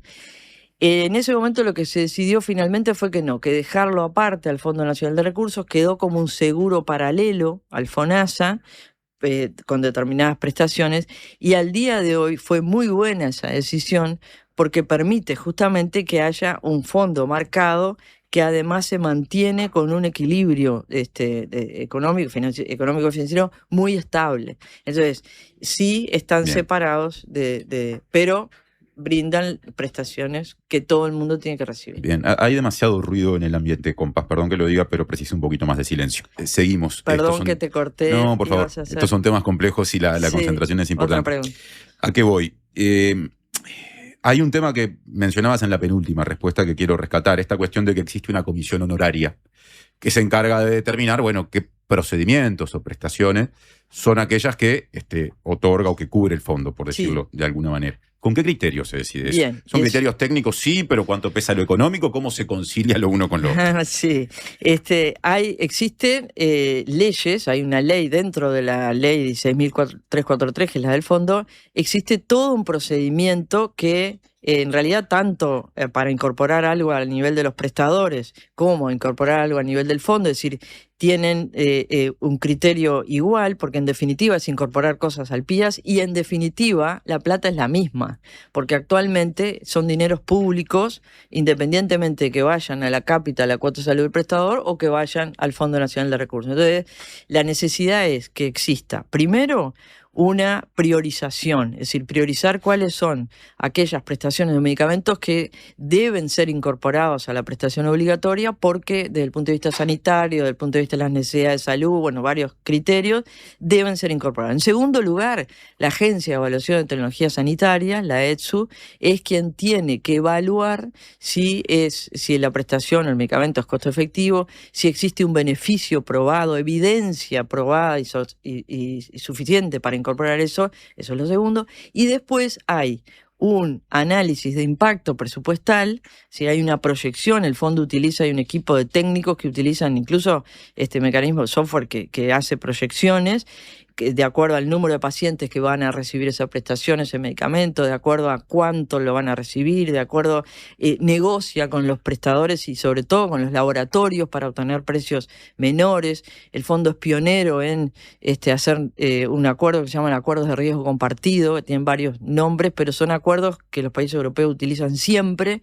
que son acuerdos entre la industria y el fondo, en este caso, para poder tener precios adecuados. Entonces, una vez que se le explica a la Comisión Honoraria Administradora, al equipo técnico, le dice, bueno, vamos a incorporar, por ejemplo, ahora que se incorporó hace poco, la ampliación de los cardiodesfibriladores implantables. Y el Ministerio de Economía dice, ¿cuánto es eso? Entonces se le muestra cuánto va a ser este año, el que viene, el otro. Y el Ministerio de Economía dice, bueno, pero entonces tendríamos que aumentar la cuota del fondo ¿en cuánto? Bueno, en un 0,1%. Entonces, el Ministerio de Economía analiza si desde el punto de vista del espacio fiscal existe la posibilidad de aumentar la cuota del fondo, se autoriza y ahí se incorpora. Entonces, eso lo que permite es, primero, que todos los medicamentos y prestaciones que financia el fondo tienen evidencia. Es decir, son prestaciones que los países europeos, los países que tienen sistema de salud, brindan en general porque tienen evidencia. Y lo otro que permite es que no pase lo que pasó antes del año 99, que fue que el fondo quebró. ¿Por qué? Porque el fondo ya tiene establecido que tiene dinero entre sus ingresos para cubrir todas esas prestaciones y además analiza el presupuesto año a año para ver si han crecido, si van a crecer y así van gestionando el fondo. ¿Con qué frecuencia se da que se presenten estas situaciones conflictivas en las cuales alguien reclama, supongamos, un fármaco, pero en un sentido más amplio, un procedimiento que no está incluido en el fondo? ¿Eso es algo que se da continuamente, que ha ido en aumento? ¿Qué dato, qué precisión puedes hacer al respecto? Bien, a partir del 2013, más o menos 2014, empezaron a aparecer las acciones de amparo. Ustedes recordarán al doctor Juan Sereta, que inició a través de la interpretación del artículo 44 de la Constitución las acciones de amparo para que los jueces condenaran al Estado a brindar esos medicamentos o esos procedimientos que no están en el PIAS bajo cobertura. A partir de ahí empezó a aumentar el número de amparos. En el 2019 se abrieron más sedes judiciales porque realmente estaban muy atoradas, digamos, de acciones de amparo. Entre el 2018 y el 2019 aumentó un 165% el número de amparos, pasó como de 200 a más de 500, siguió creciendo y el año pasado fueron 2.120 los amparos. Pero lo que es más preocupante, si se quiere, es que el gasto del Estado, es decir, lo que tuvo que pagar el Ministerio de Economía y Finanzas por esos amparos, alcanzó los 143 millones de dólares. ¿Eso fue? El año pasado. El año pasado, únicamente en un año. Únicamente en un año, pero venía de un crecimiento de 120, 130, bueno, incluso el otro año fueron 150, es decir, realmente viene creciendo paso a paso. Y además yo quiero hacer una comparación que es muy gráfica, si quieren. El año hubo 2.000 amparos y se gastó 143 millones de dólares. En ese año, el Fondo Nacional de Recursos le brindó tratamientos con medicamentos a 14.000 personas y el gasto fue de 122 millones de dólares. Entonces, en una cuenta simple uno dice, ¿cómo puede ser? 2.000 personas, 143 millones de dólares, 14.000 personas, 122 millones de dólares. Bueno, ¿Qué pero está pasando aquí? Alguien podría preguntar, pero no será entonces necesario incluir en el fondo a más prestaciones que las actuales, porque si esos fármacos existen, yo supongo que ya han atravesado determinados procesos de revisión en cuanto a su efectividad, que tiene que haber evidencia, pienso. Entonces, ¿por qué no están incluidos en el fondo? También es una muy buena pregunta porque mirá lo que pasa. En realidad no todos esos medicamentos tienen evidencia. Actualmente incluso hay un 33% de esos medicamentos que no están en Uruguay, no pasaron ni siquiera por el registro del Ministerio de Salud Pública para verificar eficacia y seguridad. ¿Y no alcanza con los procedimientos internacionales, cuando se patentan, cuando se desarrollan? Sí, más que se patentan porque si son aprobados por la FDA. Y bueno, ¿y con eso no alcanza? No alcanza porque cada país tiene que tener. Es cierto que ahora también es otro tema, se creó la Agencia de Vigilancia, Sanitaria, que es la AVISU, que es una agencia que existe en todos los países, que va a hacer eso de registrar. Esa agencia va a mirar los registros en el exterior, bueno, los va a poder ingresar, pero cada país tiene que tener su registro de los medicamentos. Hay otros medicamentos de esos que tienen amparo que no tienen evidencia, que son o ensayos clínicos o que no tienen evidencia. Hay algunos que ni siquiera fueron aprobados por la FDA. Pero sobre todo hay algunos que son tan caros que no se puede pagar. Yo voy a poner un ejemplo. En el gobierno anterior, ante el aumento desmedido de los amparos, el gobierno anterior decidió tomar una estrategia, que es justamente la estrategia que tú decís. Trató de incorporar todo lo posible, sobre todo aquellos medicamentos en los que se gastaba más y que obviamente tenían evidencia suficiente, porque el Fondo Nacional de Recursos no puede incorporar medicamentos que no tengan evidencia suficiente ni ninguna otra cosa. Y además que estuvieran en Uruguay, porque si no están en Uruguay no se pueden incorporar. O sea que todas esas demandas de medicamentos que son los más caros, que hay que traerlos del exterior, no podríamos incorporarlos al fondo, no hay forma, porque no están acá. Entonces, no los registran. Entonces, ¿qué hicieron? Incluyeron 27 medicamentos y tratamientos nuevos, y en el último año, en el 2024, incluyeron 18 tratamientos e indicaciones, de las cuales la mayoría eran recursos de amparo, de las que tenían evidencia. Hizo su esfuerzo fiscal, que es cierto que ya se venía gastando a través de los amparos, pero en definitiva aumentó el 27% la cuota del fondo, es un aumento inédito. ¿Y qué pasó? Aumentaron los amparos nuevamente. Porque yo me acuerdo de una frase que decía el exministro Salinas: los amparos son como la hidra de 7 cabezas, le cortás una y nacen 2. Esto es igual. se incorpora, aumentan los amparos porque la producción de medicamentos nuevos, algunos, pocos, con mucha evidencia, algunos pocos que prolongan la vida en los pacientes con cáncer, ninguno cura el cáncer, y eso tiene que quedar claro, ninguno de estos medicamentos que se piden por amparo o que están bajo cobertura del fondo curan. Lo que hacen es, que es muy importante también, ni que hablar, es que prolongan la vida, la sobrevida, muchísimo. Ya que mencionás eso, yo quiero aportar los siguientes datos que surgen del caso Moratorio. Gonzalo Moratorio, yo lo comenté al comienzo, recurrió a la posibilidad de presentar un recurso de amparo para, en el marco de su tratamiento contra un tumor cerebral, acceder a un fármaco llamado Opdualag, que tiene un precio de $13.000 y Moratorio necesita entre 2 y 3 dosis por mes. Con respecto a ese fármaco en particular, ¿existen evidencias, ya que recién hablábamos de que no en todo caso las hay con respecto a su efectividad, o está dentro de el conjunto de fármacos con respecto a los cuales, por lo menos desde la visión de la Autoridad Sanitaria Uruguaya, falta para determinar si hay evidencia? Yo lo que puedo decir es que no está registrado en el país, es un fármaco que hay que comprar en el exterior. Si tiene o no evidencia, eso tendrían que decirlo el médico tratante, el oncólogo tratante y en todo caso la jueza que falló a favor, porque eso es lo que se presenta. Entonces, en eso nosotros en el Ministerio no vamos a entrar. El caso Moratorio es un caso que nos apena muchísimo, tanto a la ministra, bueno, como a todo el país. Yo lo conozco a Gonzalo en la época de la pandemia y realmente es una persona admirable, valiosísima, y nos preocupa muchísimo y estamos totalmente de acuerdo que obviamente, como todas las personas que han hecho amparos, tienen que luchar porque tienen derecho a recibir eso del Estado. Eso desde el punto de vista persona, humana.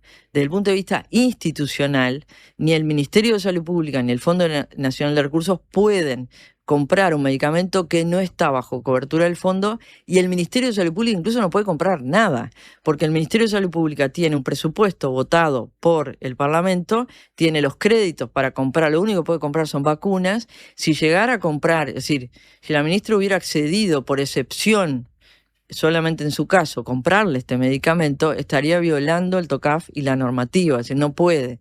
Pero aunque hubiera violado la normativa, lo que la ministra decía es muy importante y realmente me apena mucho, pero ¿por qué a él vamos a comprarle y no a los 2.000 que hicieron amparo? Alicia, estamos pasados de tiempo y yo te quiero pedir perdón.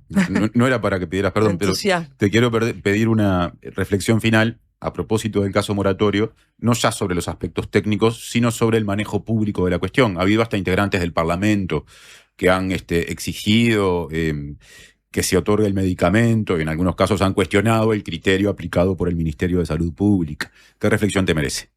Bueno, la reflexión es un poco la que di antes. Entendemos y además empatizamos con el reclamo que ha hecho él. Él tiene todo el derecho a luchar de la forma que sea y de la mejor forma para lograr eso.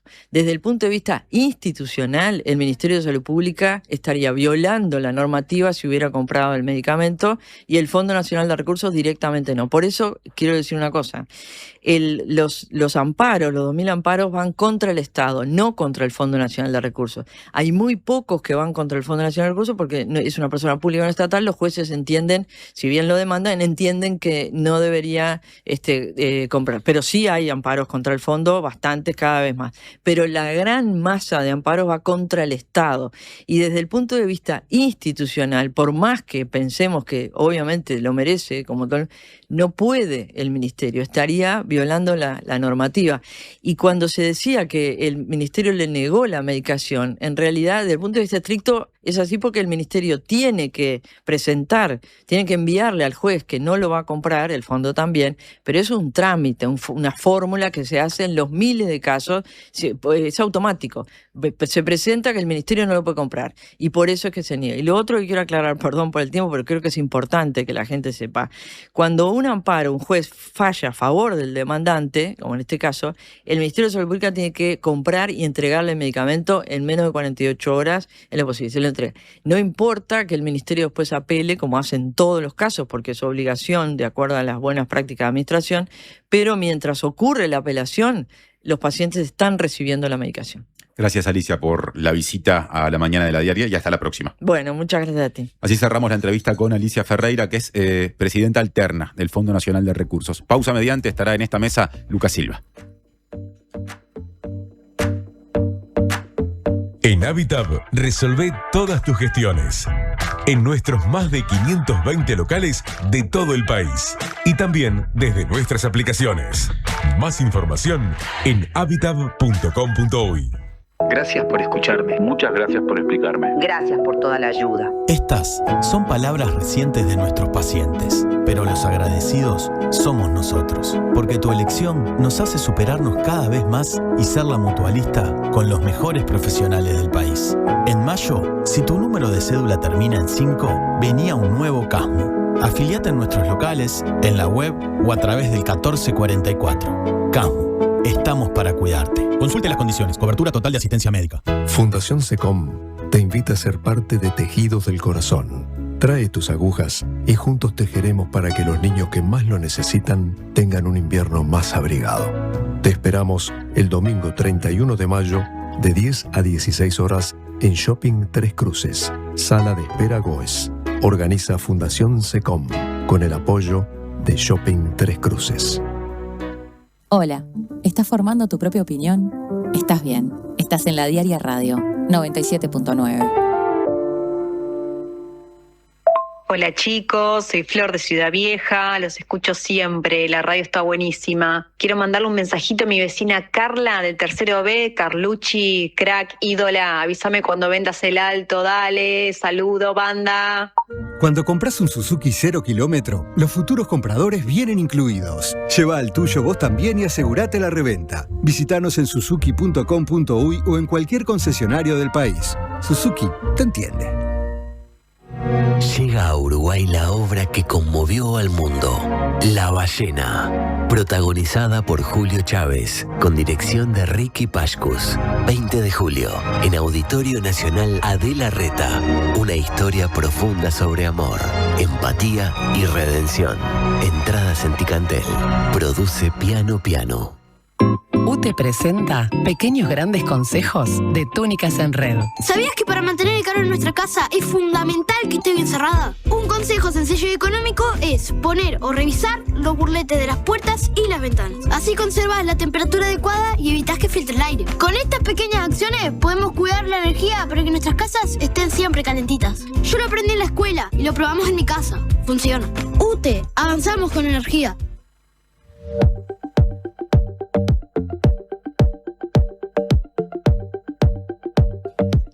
10:40 de la mañana de La Diaria. Les dije que iba a estar Lucas Silva, se los dijimos aparte en el comienzo cuando anunciamos los contenidos con Mariana Cianelli. Y está por aquí para abordar lo siguiente. Es algo que se da en Paraguay, pero que tiene conexiones con personas uruguayas, eventualmente con nuestro país, y es inquietante porque está vinculado al crimen organizado. Ocurre que este lunes un tribunal de apelaciones de Paraguay ratificó una sentencia a 13 años de prisión contra un senador del Partido Colorado Paraguayo, que es la fuerza política oficialista. Erico Galeano, el nombre de ese senador. Se lo considera responsable de delitos de asociación criminal y lavado de activos producto del narcotráfico, en el marco de la red de crimen organizado liderada por, aquí empezamos a linkear con Uruguay, Sebastián Marcet, y por Miguel Insfrán, más conocido como Tío Rico. De la significación de esto ya empieza a hablar Lucas. ¿Cómo andás, Lucas? ¿Cómo andás, Martín? Buen día. Bien? Un gusto estar acá como siempre. Otra información que llega desde Paraguay y que, como bien decías, desembarca acá. Me parecía interesante también traerlo porque también para actualizar un poco el caso Marcet, de novedades que puedan existir más cerca. Y también para, o sea, el nombre no es que apareció esta semana, ya se viene hablando, ya hubo, esta es una sentencia de segunda instancia, es un tribunal de apelaciones que de alguna manera ratifica lo que había resuelto ya un tribunal en primera instancia.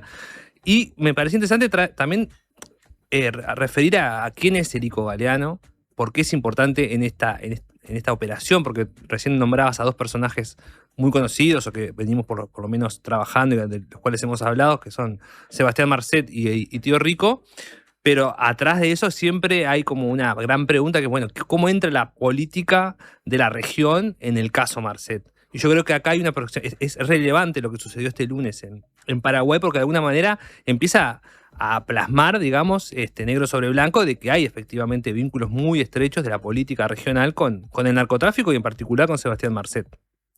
Erico Galeano es un político, es un cartista de pura cepa, por definirlo de una manera. Vinculado al expresidente Horacio Cartes. Que de alguna manera con la llegada de Santiago Peña también es como que aterrizó de nuevo en la política. Después de unos años de estar, siempre gobernó el Partido Colorado en los últimos años en Paraguay, pero el regreso de Cartes se da un poco con Santiago Peña. O sea, Peña es Partido Colorado, línea cartista, podríamos decirlo así. Sí, línea Honor Colorado. Ese es el nombre de la agrupación. De la agrupación dentro del Partido Colorado que de alguna manera lidera Cartes. Es una facción, por decirlo de una manera. Y decía recién cartista de pura cepa, y en varias cosas es muy similar. Erico Galeano tiene 10 años de diferencia y es empresario y político y de los mismos rubros, y también tiene los mismos vínculos en el mundo del fútbol. ¿Los rubros cuáles son? La industria del tabaco. Erico Galeano siempre antes de ser político y hacer la carrera típica de cualquier político colorado en Paraguay, y también acá, ¿no? Diputado, senador, hizo plata con la industria del tabaco. Él era dueño de una empresa que se llama Mercury Tabacos, que forma parte del Grupo Tabesa. El Grupo Tabesa es el imperio que montó Cartes junto a su familia, ya desde la época del padre, montó en la región y que tiene muchas. Ahora vamos a entrar dentro de un rato, te voy a contar algunas novedades que tienen que ver con los vínculos de Tabesa con empresas uruguayas y con una ruta que en la que Uruguay, y específicamente algunos puntos fronterizos, han sido claves en todos estos años desde que se formó el Imperio Cartes. El apellido Cartes y Uruguay linkean muy bien en muchos episodios. Como te decía, entonces Galeano siempre aparecía en los rankings. Yo hoy repasaba algunas notas viejas de medios paraguayos que vienen siguiendo el tema muy bien. Por ejemplo, ABC es uno donde hay mucha información sobre Erico Galeano y lo que hizo en los últimos años. Y también sobre el caso, porque el caso lo que pasó este lunes, para darle la relevancia que tiene, además de lo que nos implica más a nosotros por los vínculos con Marcet, fue el tema de la política paraguaya de la semana. O sea, hasta el día de hoy que hay... como para resumirlo de una manera que se entienda, digamos, el cartismo está viendo hasta qué punto le aguanta y no le suelta la mano a Erico Galeano, ¿no? Porque sigue siendo senador, más allá de esta sentencia del Tribunal de Apelaciones que mencionábamos al principio. Es un senador que está condenado por una causa asociada a todo lo que vos detallaste. Sí, que es como una derivación de a ultranza pi. O sea, la causa madre de todo esto es a ultranza pi. Recordemos que fue. A ultranza pi es la causa que de alguna manera mostró a nivel internacional lo que significa Marcet y Tío Rico. O sea, es la que reveló, en base sobre todo a trabajo de la DEA, y la DEA en cooperación con organismos de antidrogas de Uruguay, de Paraguay y de otros países de la región, pero que desmontó y mostró lo que había la organización de Sebastián Marcet, sobre todo en el periodo 2020-2021, que fueron los años de mayor auge y que, o sea, cuando mandaron más cantidad de droga a Europa vía la hidrovía. O sea, acelerando un poco el paso, se puede decir entonces que esto que pasó con Galeano, este senador paraguayo, abona, digamos, la teoría del vínculo entre el cartismo y Sebastián Marcet. Claramente, que es algo que ya se venía sobrevolando. Ahora podemos incluso detallar. Yo traje anotados algunos episodios puntuales, pero que ya no dejan de ser especulación, que ya pasan a ser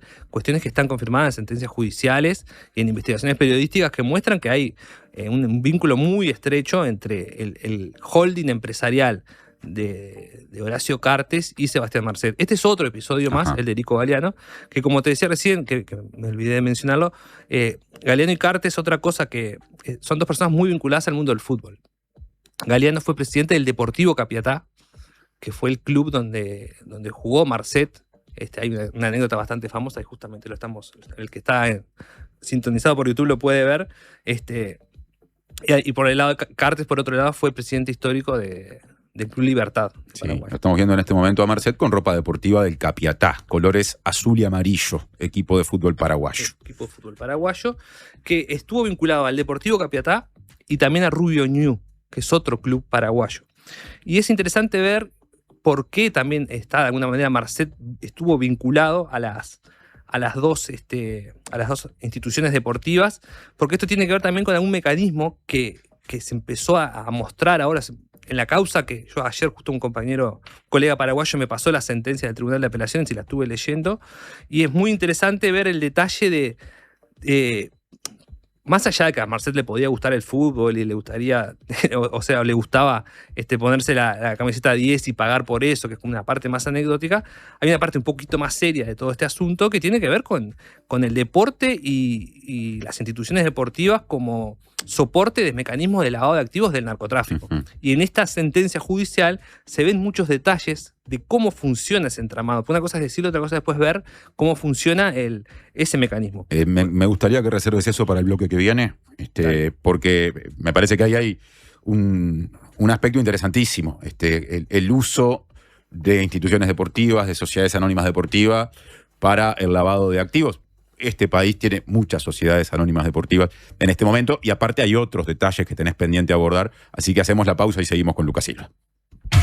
Llegó a Carper la promo que estabas esperando. Llévate hoy mismo tu nuevo Chevrolet Spark EV a solo $22.990 financiando con HSBC.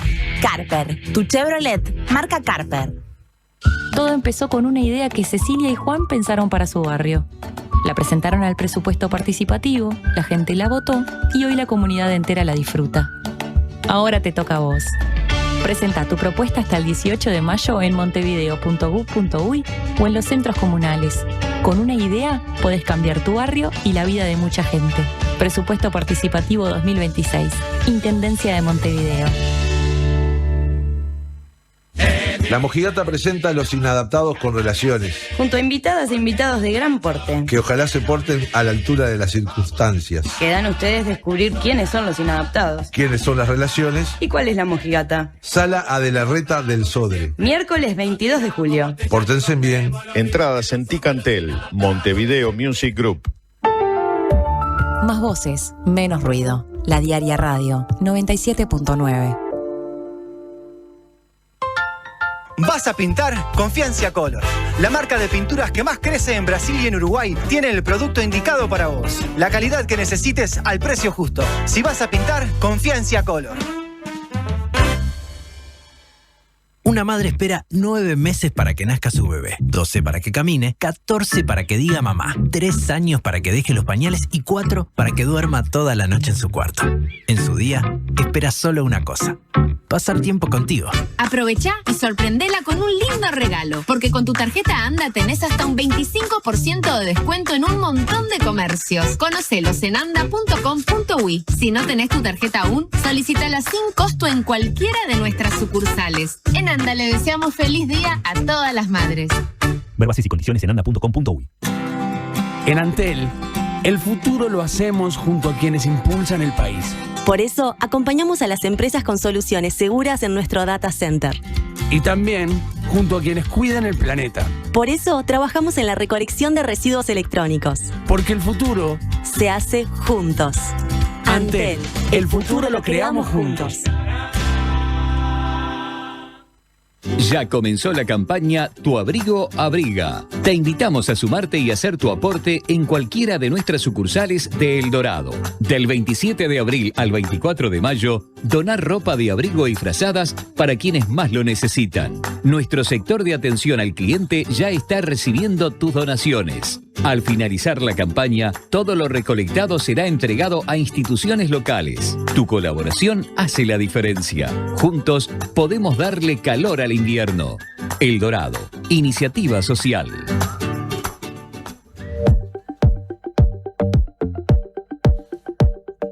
$10:51. Seguimos en este espacio que lo tiene a Lucas Silvas por acá, interpretando o trasladando la significación, la importancia de una condena que resolvió un tribunal de apelaciones paraguayo de un senador del oficialista Partido Colorado de Paraguay, Erico Galeano, de la línea del expresidente Horacio Cartes, por su vinculación con el narcotráfico, con el crimen organizado, por las vinculaciones que hay. Lucas después empezó a agregar información, ha tenido con Sebastián Marcet, y habíamos llegado a un punto de la conversación en el que surgía el uso de sociedades anónimas deportivas para lavar activos, siempre partiendo de esto que ocurrió en Paraguay, pero que tiene vínculos con Uruguay, como ya quedó claro. Me interesa que termines de desarrollar esa parte. Bueno, ahí es interesantísimo el documento, lo recomiendo, lo vamos a colgar seguramente hoy en la página web de La Diaria, porque muestra justamente cómo funcionan diferentes mecanismos, entre ellos el del fútbol. Pero arranco por uno que también fue clave en la sentencia, que es más del sector inmobiliario, pero que también ahora, si te hago el paralelismo con el fútbol, porque funciona básicamente igual. Se comprobó en esta investigación que Galeano le había comprado a un testaferro de Marcet en 2020 un condominio que había costado $200.000 en 2013. Él lo compró por $200.000 en 2013 y se lo terminó pagando al testaferro de Marcet por $1 millón. ¿Tá? Esa diferencia de plata quedó comprobada durante toda la investigación. Y lo mismo hacían en el sector de las transferencias de jugadores de fútbol. Es como decir, bueno, ¿por qué el fútbol es un lugar muy favorable para el lavado de dinero? Porque yo puedo decir, Martín Rodríguez para mí juega en un cuadro de la C y vale $10 millones. Y nadie lo va a discutir. Vos podés inflar Yo puedo inflar un cotización. número, como puedo inflar, como lo hizo en este caso con el condominio de una zona exclusiva de Asunción, también por eso es importante ver que él estaba en Rubio Ñu y en Deportivo Capiatá, y también tenía vínculos con un club griego donde iban jugadores paraguayos. En esos mecanismos, en esas transferencias, en esos pases puentes, en todas esas movidas que todos conocemos, cualquiera que está cerca del mundo del fútbol sabe que se hacen, acá en Paraguay y en otros países, tenés esa flexibilidad. Bien. Yo puedo decir que este jugador vale tanto, a pesar de que no valga eso, y inflo los números. Y ese es básicamente el mecanismo de lavado. Otro mecanismo que se pudo comprobar también era el de la publicidad. En Deportivo Capiatá aparecen publicidades de Total Cars, que ahí también justamente hay una foto que se puede ver. Estamos viendo, le cuento esa es a la la gente que camiseta nos escucha. del Deportivo Capiatá, se ve ahí abajo Total Cars, es una empresa de la familia de Marcet de autos de alta gama. Y también se pagaban sumas millonarias por esa publicidad, y también ahí te puede decir, bueno, yo a esta empresa le cobré tanto por poner eso, y bueno, y anda a discutirle que la publicidad de eso vale tanto, ¿no? Y por eso son lugares donde claramente el narcotráfico aterriza, porque puede hacer este tipo de movimientos. Ese fue uno. Después, por otra parte, en el caso de Galeano también, él creaba facturas, él era presidente del club, creaba facturas con supuestas deudas que Capiatá tenía con él y las cobraba. Y de esa manera. Y este mecanismo después es lo interesante, que Marcet lo llevó a Bolivia. Porque también recordemos que en Bolivia él estuvo vinculado a otro club que se llamaba en ese caso los Leones del Torno, también de una divisional C de Bolivia, y hacía lo mismo. O sea, acá afinó un mecanismo en Paraguay, claro, que después llevó a Bolivia, que fue donde terminó cayendo. Siendo las 10:54, Lucas, hay algunos nombres que surgen en esto que ocurrió en Paraguay que me interesa que nos digas quiénes son. Yo los menciono simplemente porque vos aportaste esos datos en la preparación de la columna. César Santiago Morel Roa, Francisco Nicolás Sarubi Virizuela.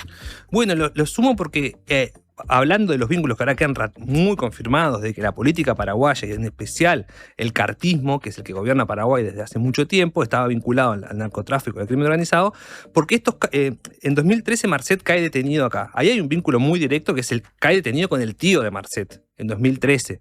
En una operación en Uruguay con el tío de Horacio Cartes. Con el tío Horacio Cartes. Ahí hay un vínculo más que directo. Termina preso en el penal de Libertad con el tío de Horacio Cartes, en el mismo módulo del penal de Libertad. Es indiscutible ahí ese vínculo, y fue un escándalo en aquel momento porque en 2013 además Cartes era el presidente. Era el presidente paraguayo. Era el presidente paraguayo en ese momento.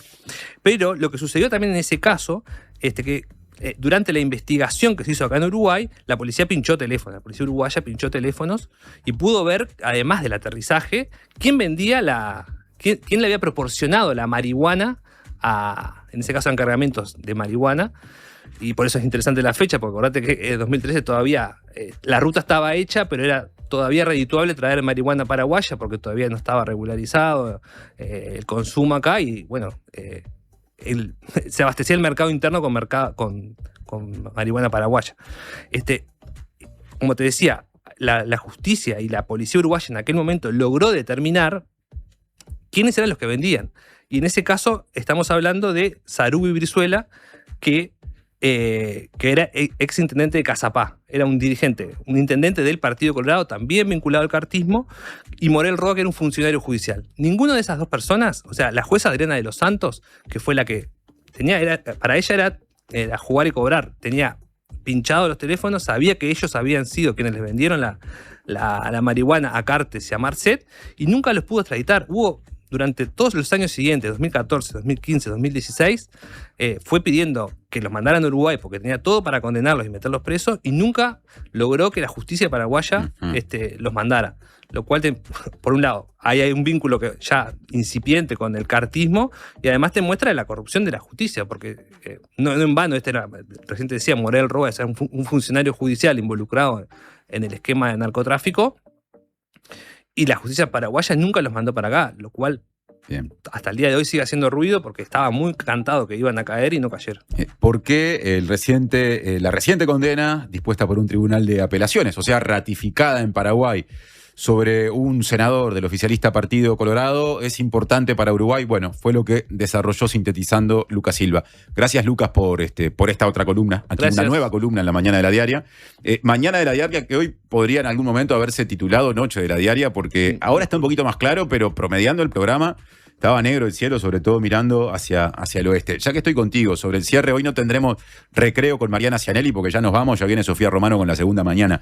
A Martín Duarte, vos lo conocés, ¿no? ¿Te suena Martín Duarte? Sí, lo conozco, es un gran amigo. Sí, comunicador. Gran periodista, gran productor. También. Productor, sí, artista. Y una persona que yo conozco, cualquier cosa de murga que quiero saber, le pregunta a Martín. Bueno, estás bien rumbeado porque en este programa, que hace unas 3 semanas se estrenó una columna mensual prevista para los viernes, que habla del cambio de Montevideo a través de la evolución de los mapas, con David García, que es técnico en cartografía. Vamos a ir sumando otras columnas que nos permitan escaparnos de la agenda noticiosa más dura. Y bueno, y una la va a empezar a hacer a partir de la semana que viene el gran Martín Duarte, dándole continuidad radial a algo que escribió recientemente y publicó en un libro titulado Una que sepamos todos, donde cuenta la historia de 20 canciones murgueras de esas que se pueden cantar en los asados. Bueno, para empezar a preparar el terreno para eso que a partir de la semana que viene vamos a tener, nos vamos a ir con una que yo no sé si ya la sabemos todos y todas, pero mucha gente la sabe porque tiene murga, tiene canción, aparece la Vela Puerca y la siguiente música. Y con eso nos despedimos y mañana a las 9 estaremos en contacto otra vez. Que pasen bien.